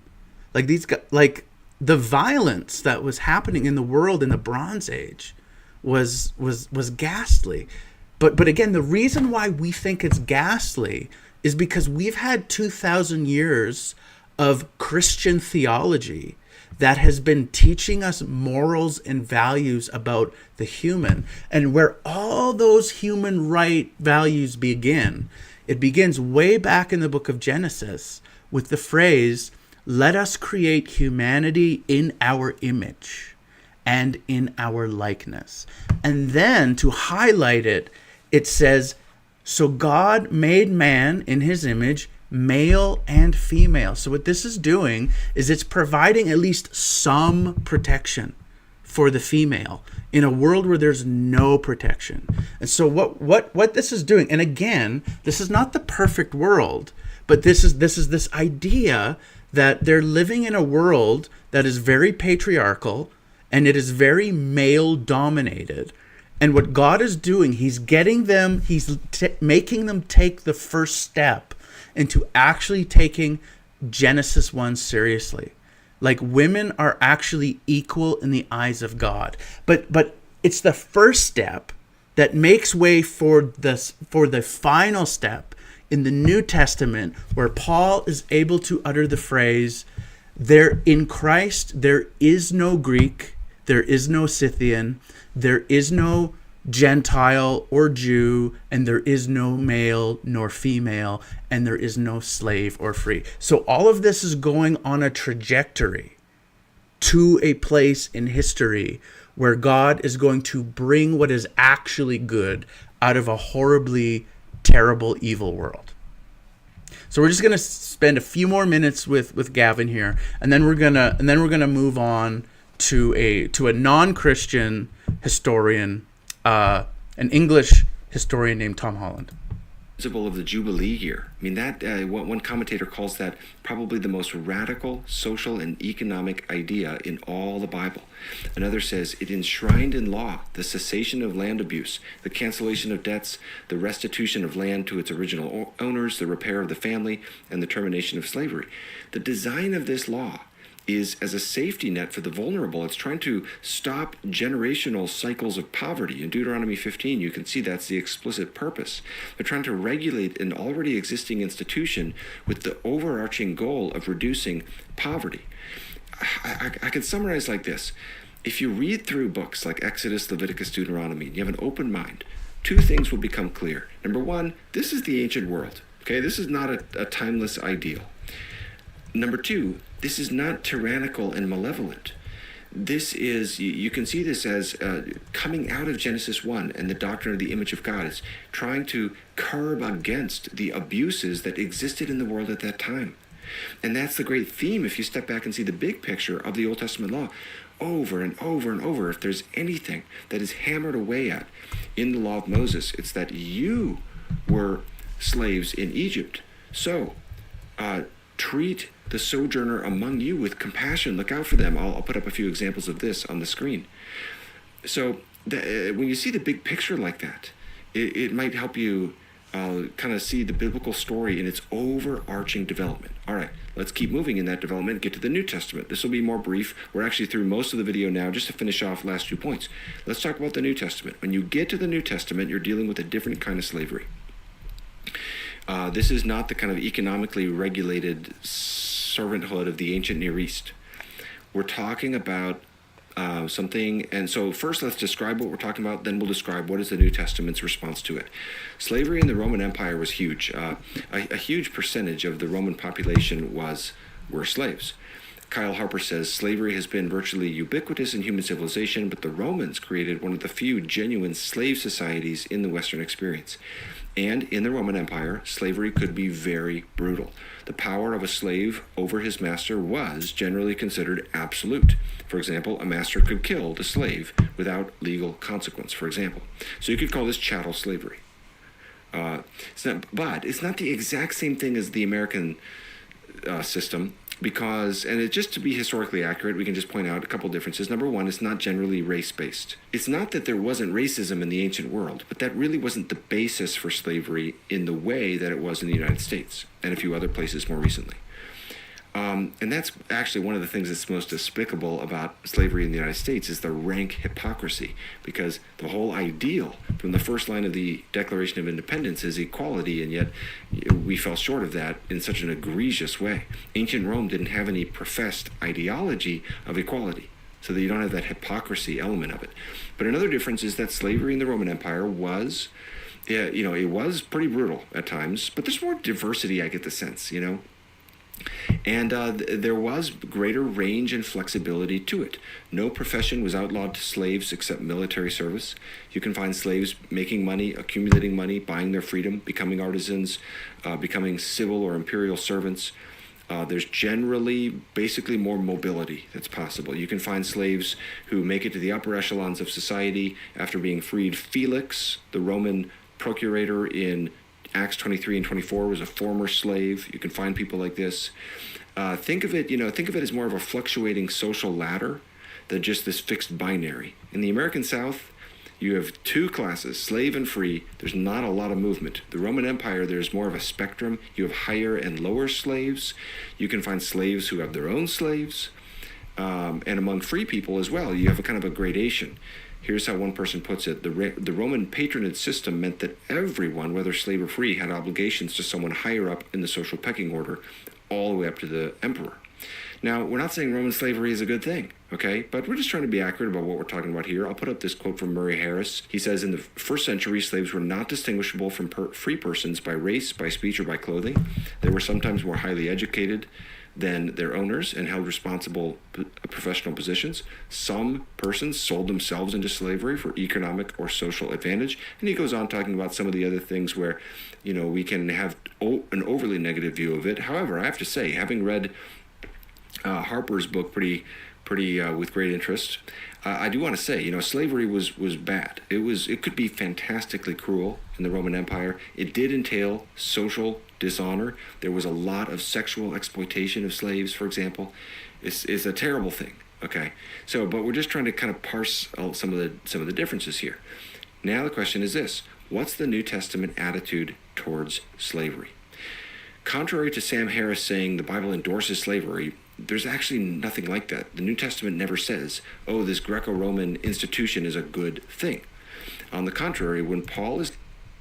So that's an endorsement, right? Like when we use words like condone, or we use words like the Old Testament condoned slavery, like that's condoning.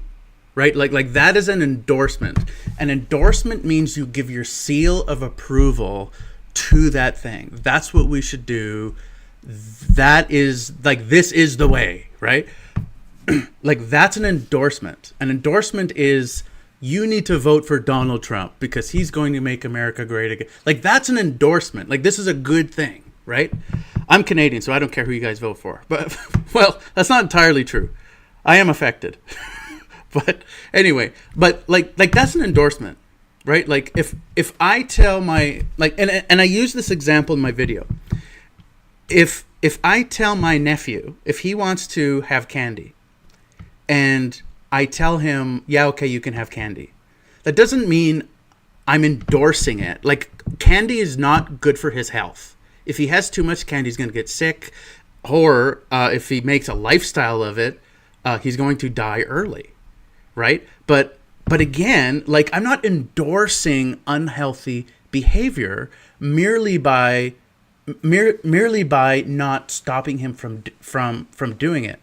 Now, I do actually think embedded in the Bible is the end of slavery, but we're going to get into that as we venture into Tom Holland. Listing sins, he includes enslaving as a condemned sin in 1 Timothy 1:10. Paul calls being a bondservant a yoke, later in that same letter. A yoke, by the way, is a wooden crosspiece that's fastened over the neck of an animal and attached to a plow. Paul never says people should become slaves or must remain slaves. In 1 Corinthians 7:21, he says, if you're a bondservant and you become a Christian and you can gain your freedom, avail yourself of the opportunity. What you do find is instruction given to people who are currently slaves or bondservants, as the ESV translates, to obey their master. Now that is, again, remember what we said from Matthew 19 about contextualized laws. Remember Jesus saying, there's a difference between the instruction of what to do under the fallen structure and approval of the structure itself. There's a difference between saying, here's how you're to act in this circumstance, and that circumstance itself is a great thing. And we see throughout the New Testament as a whole that the gospel, the good news of Jesus, ultimately undermines the assumptions and prejudices and ways of thinking that make slavery even possible. The book of Philemon is a great window into this. Paul is sending Onesimus, a runaway bondservant, back to his owner, Philemon, but Onesimus has become a Christian. And so note how Paul sends him back. He says, first, receive him no longer as a bondservant, but more than a bondservant, as a beloved brother. And then he says, this is the one that's so amazing, receive him as you would receive me. Just think of how much has changed, because this is what Paul believes about the gospel. I mean, think about that. The runaway slave has all the dignity of an apostle. And this is here's how F.F. Bruce puts it. What this letter does is to bring us into an atmosphere in which the institution of slavery could only wilt and die. Formal emancipation would be but a matter of expediency, the technical confirmation of the new relationship that has already come into being. I think that's true. I used to wrestle with Philemon, trying to understand this a little bit. If you think about what Paul is saying, it is radically countercultural. And you might say, well, that was just Philemon. Maybe this idea that there's this completely new relationship between Onesimus and Philemon now that Onesimus has become a Christian. But actually, Paul is just giving the principle he's already taught in Colossians 3 and Galatians 3, that in Jesus Christ there is no slave nor free. When we become a Christian, our core identity changes. The most fundamental thing now is that we're united to Christ. And that means that when we're in Christ, there is neither slave nor free. Therefore, while I still might have that role, it's not the thing that is most true of me. And therefore, the relationship between a slave and a master is eclipsed in light of this greater thing that they now have in common. And in a hierarchical society like the Roman Empire, this is very scandalous, and that's what you see playing out in Philemon.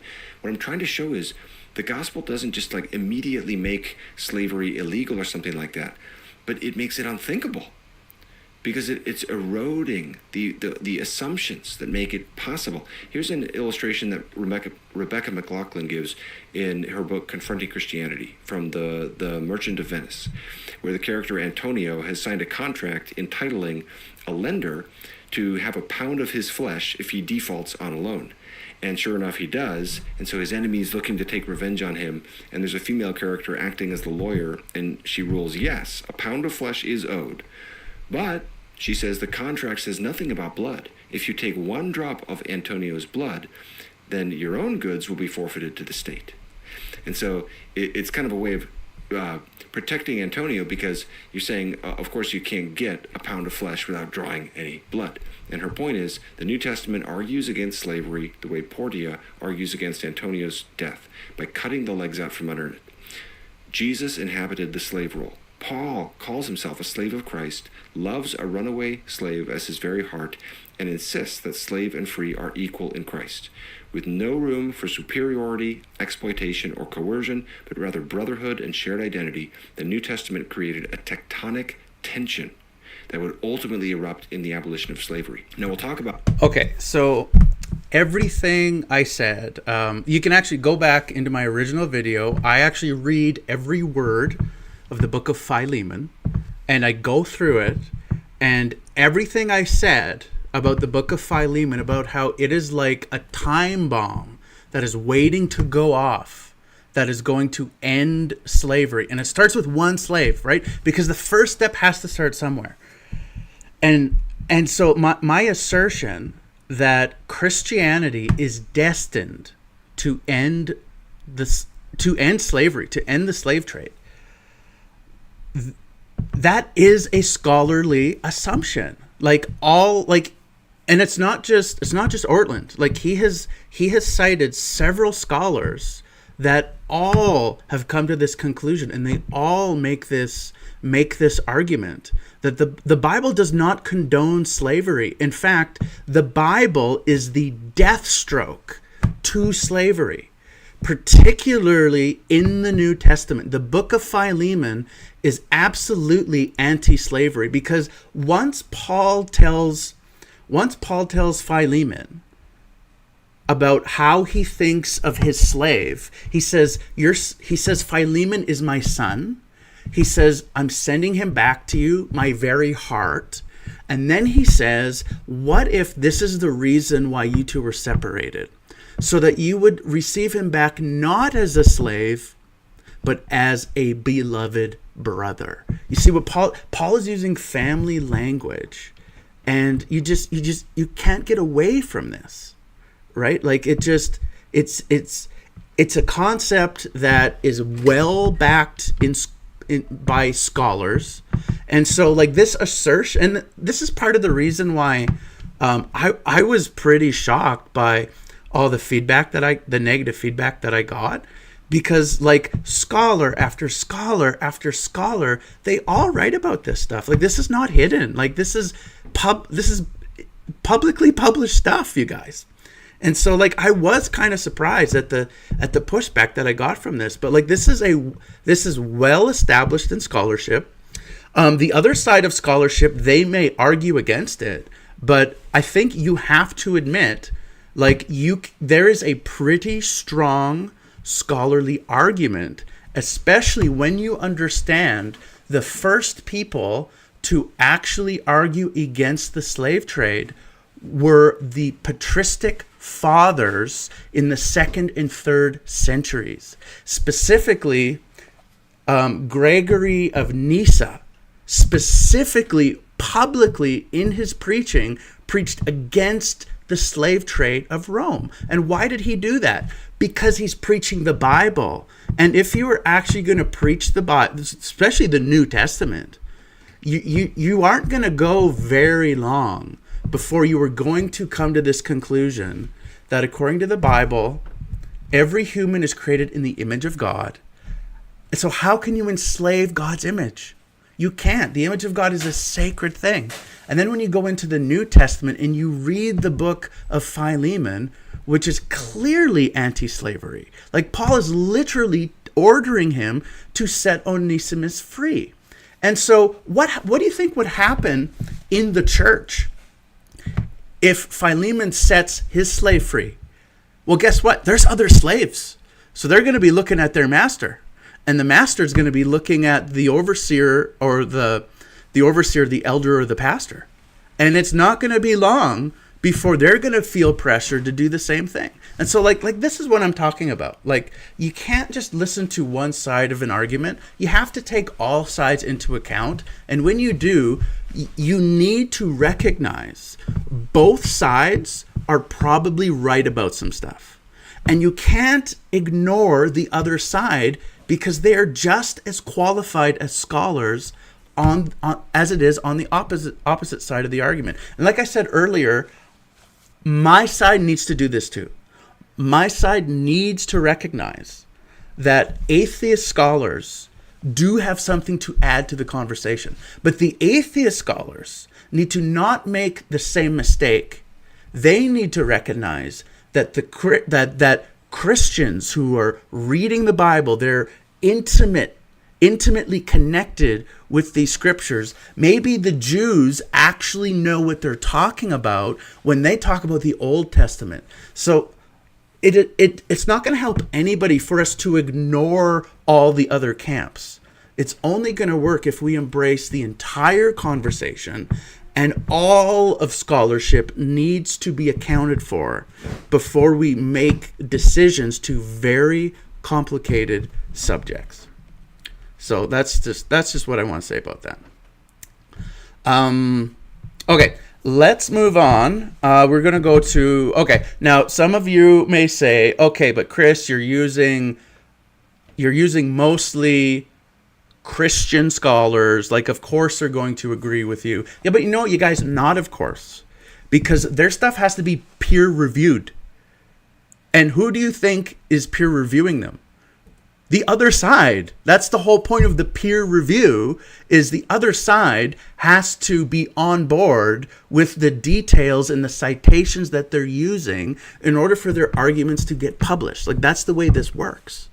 Your side has to sign on and the other side has to sign on. Like, that's what peer review is for. But okay, so now, but to be fair, we're now going to go to a non-Christian. Tom Holland, as I mentioned earlier, is a English historian. He lives in the UK. He is not a Christian.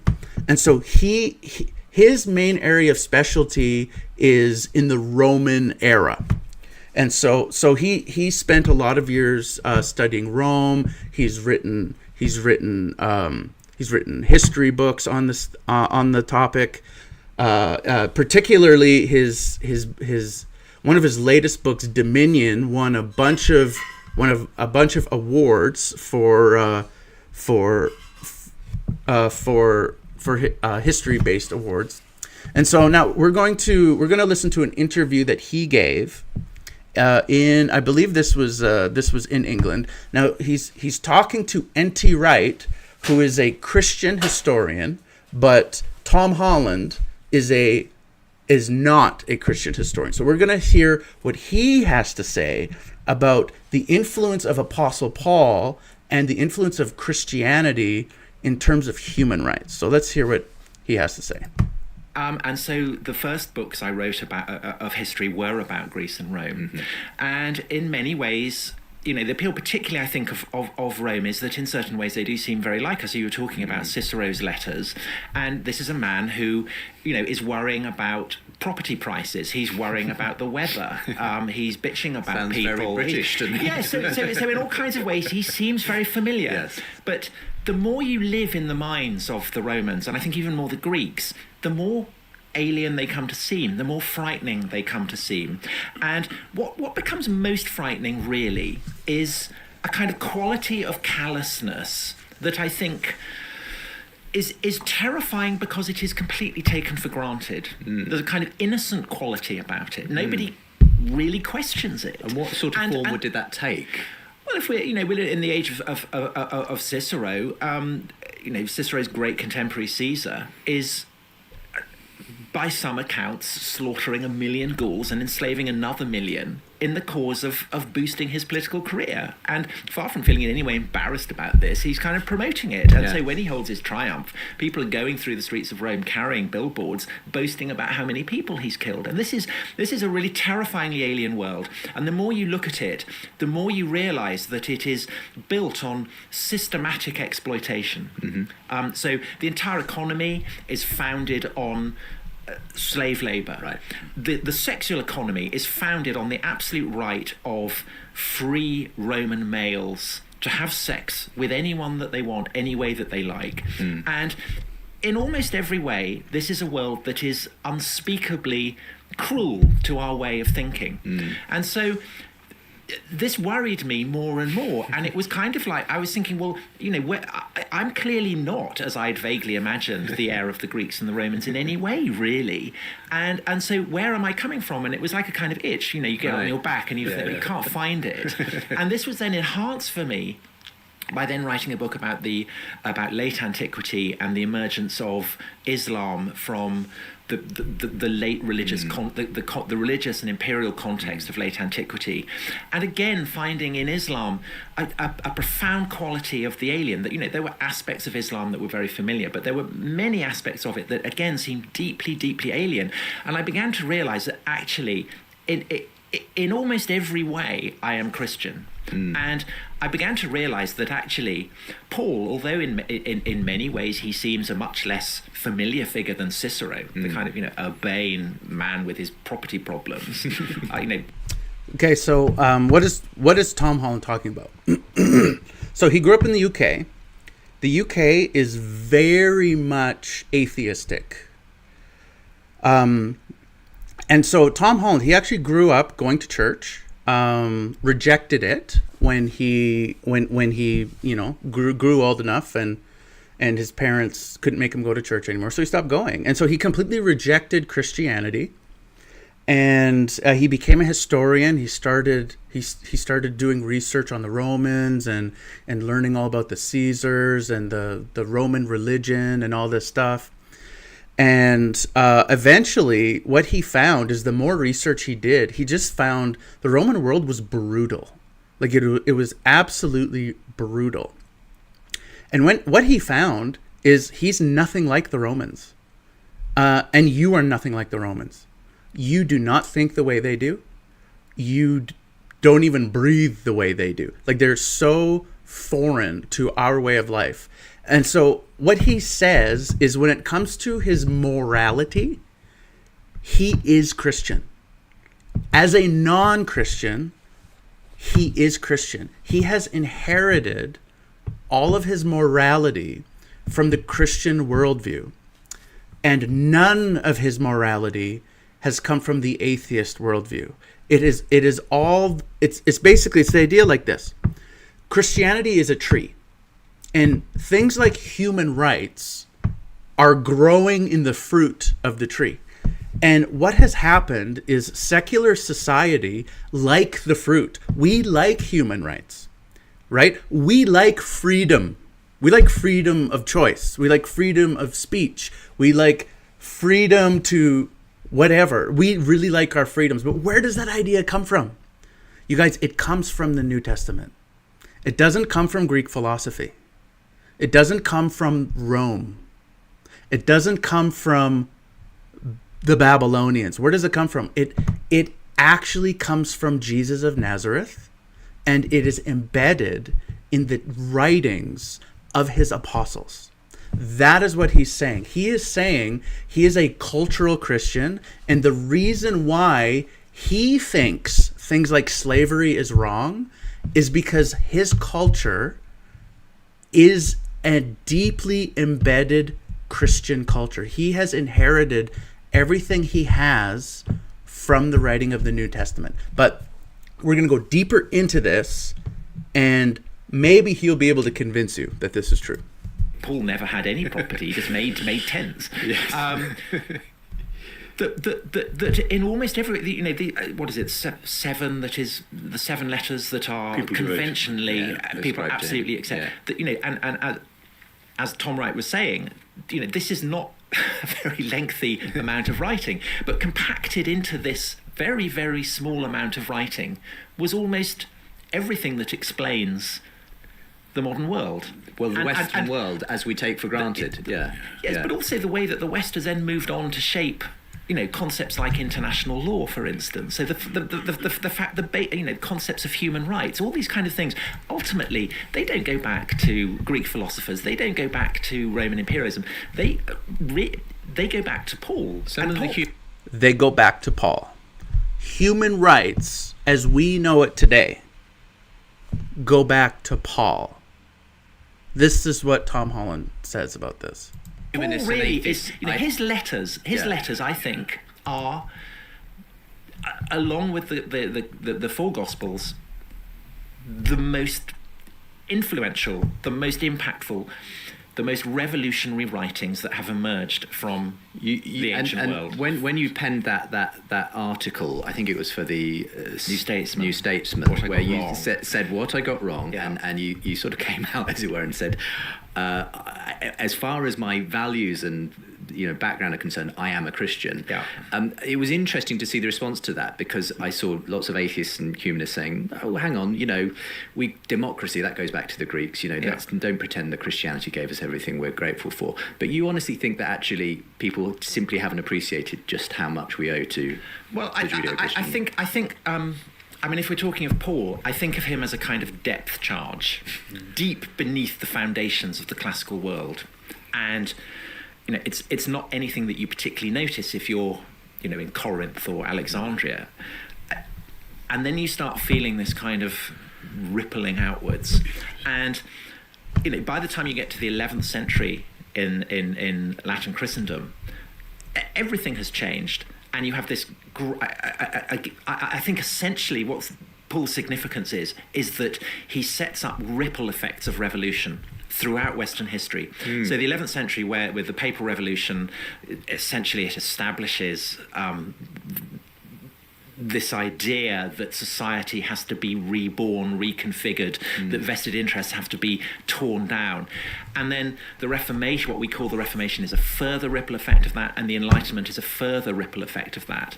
And very interesting. It spilled out so much that now in the 21st century we don't even... Okay, so this is a really interesting idea. A lot of people say that the Enlightenment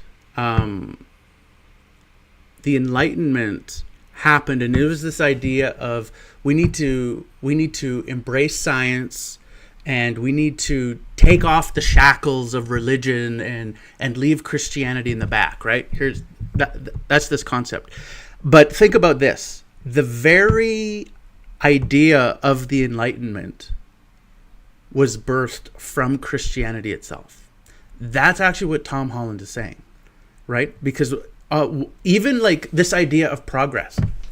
Why is it that we view progressivism? Why is progress viewed as a good thing?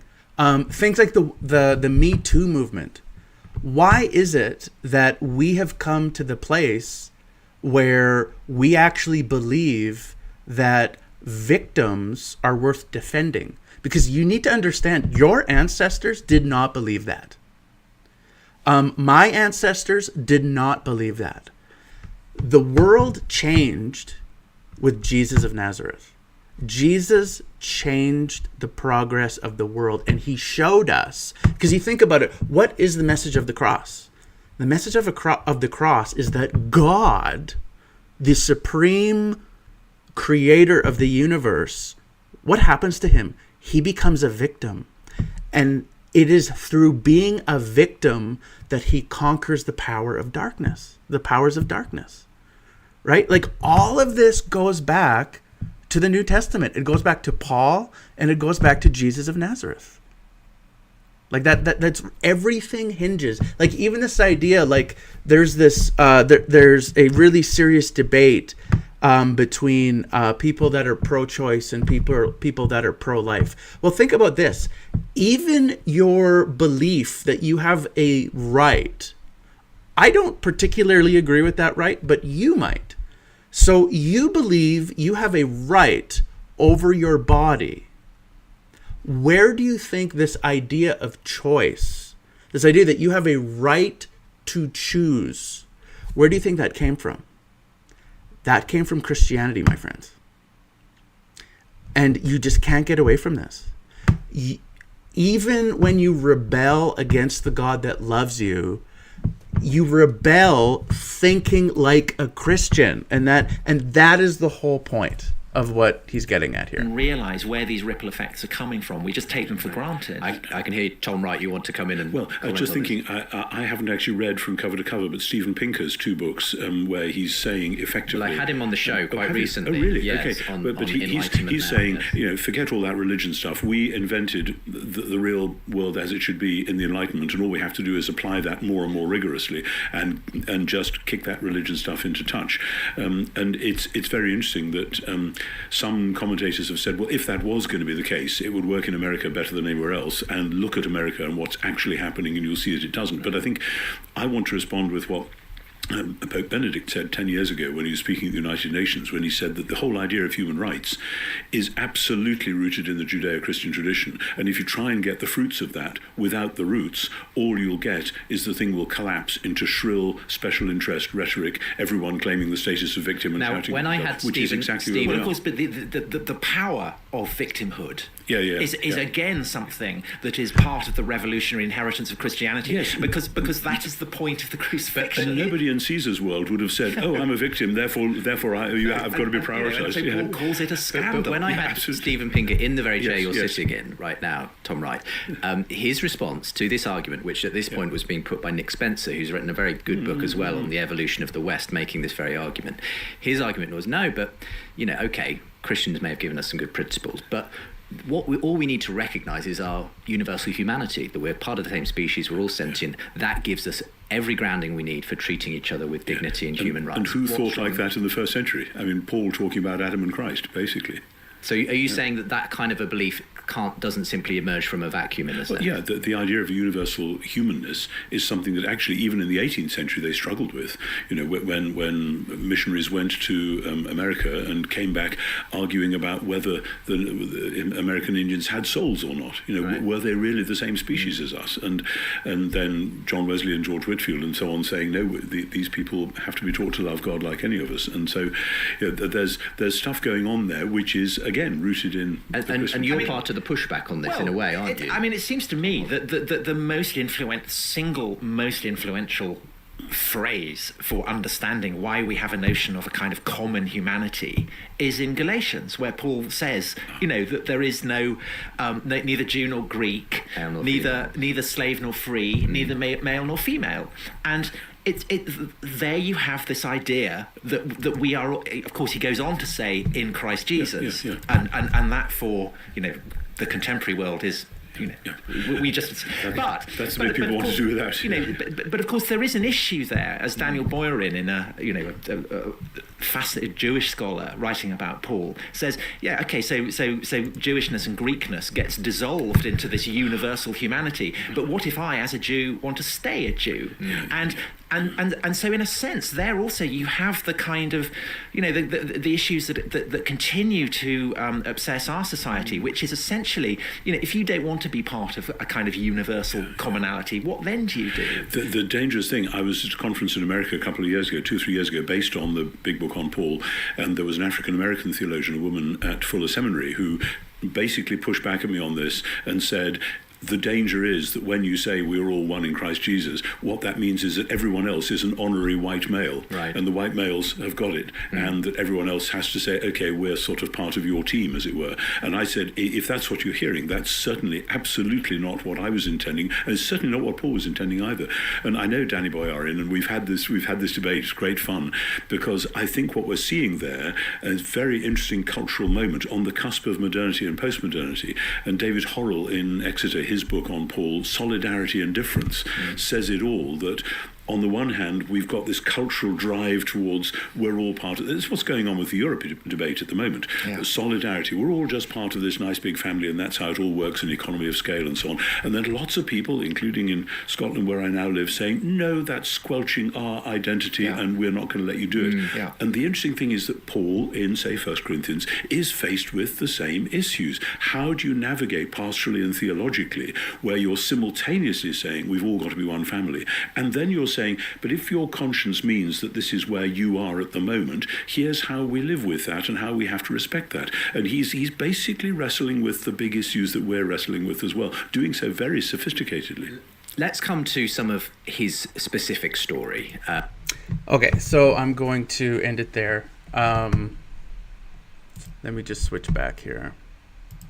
There we go.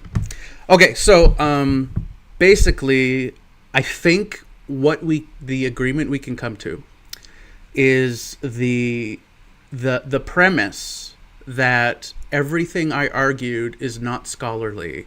That's just not true, my friends. Like, we just spent, how long has it been?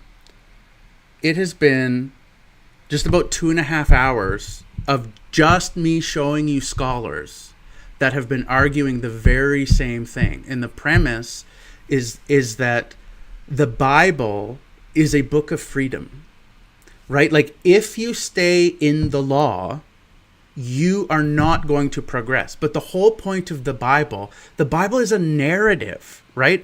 It is a 1,500-page story about people living in the Bronze Age and God bringing them into a progression of human rights and weaning them off of the old pagan practices until you get to the New Testament. And in the New Testament, the crucifixion of Jesus of Nazareth has become so central that we literally gauge time by his crucifixion. And what the Christians, and what I would say, that is, there is a scholarly argument that Jesus of Nazareth was crucified and raised from the dead because something happened on Easter morning that literally changed the world. The world was one way before Jesus of Nazareth. After the empty tomb, human rights start coming onto the field, and the church has a history. One of the things the church was known for in the early centuries is they were known for their compassion to the poor. They were when plagues would go through and the Romans, they would abandon their relatives, the Christians would go in and they would do everything they could to care for the sick and the dying. And if they had to die themselves, they would. When Romans were abandoning children on the streets, it was the Christians that were going out and they were adopting them into their families and raising them, and so that they could have a full life. When they were abandoned by their government, they were abandoned by their parents. Like, this is what the Christians were known for. And then you progress, and we have to ask the question, you guys, why is it that science and the universities, why is it that all the major universities started out as seminaries?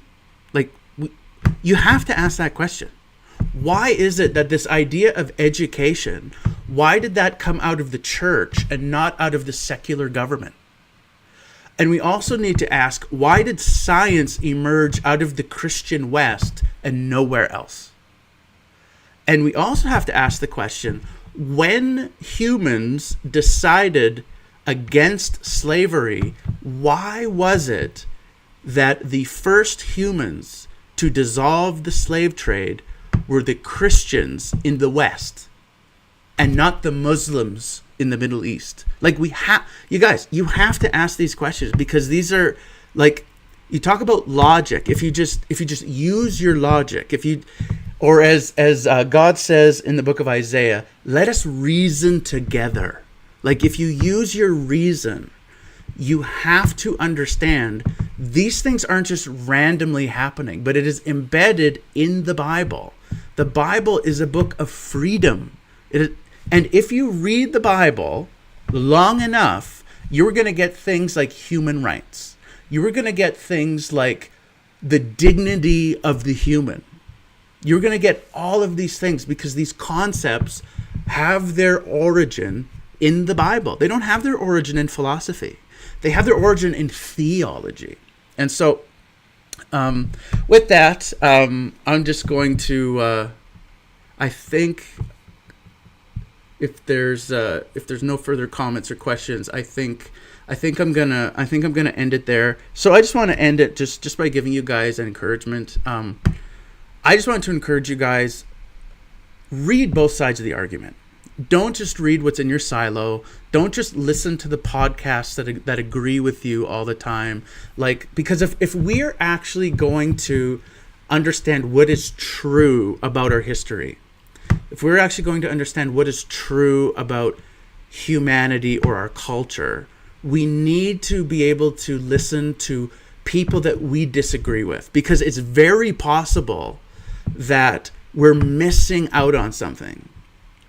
And so I just want to encourage you guys, seek truth, continue to ask questions, and so I just want, so I think I've run out of words, and so we're just gonna end the live stream here. It's been 2.5 hours. I am tired and I am hot because it's very hot where I am in Canada right now. But I hope to see you guys once again. I encourage you guys again.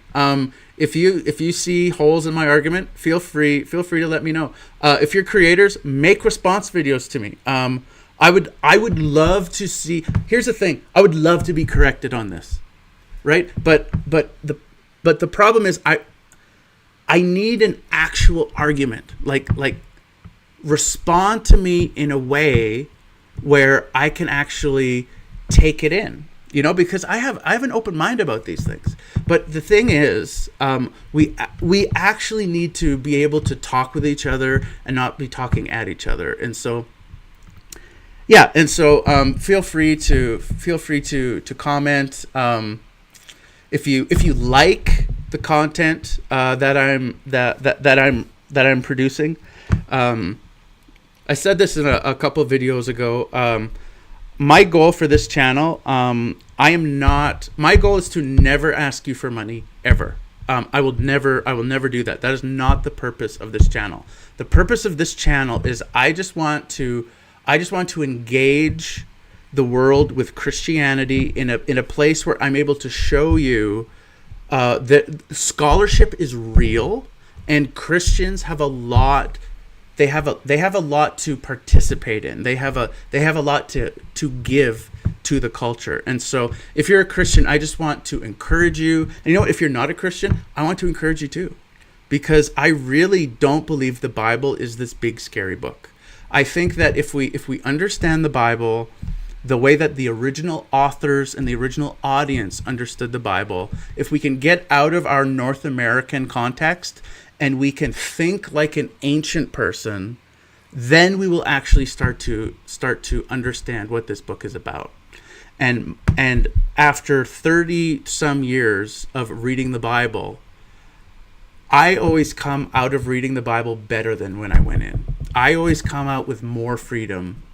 than I did when I went in. And so I just want to encourage you guys. I love the Bible, and I think you guys can, if you give it a fair shot, particularly in the New Testament, I think you can learn to love the Bible too. So have a good night. I wish you all the best, and we will see you guys in the next video.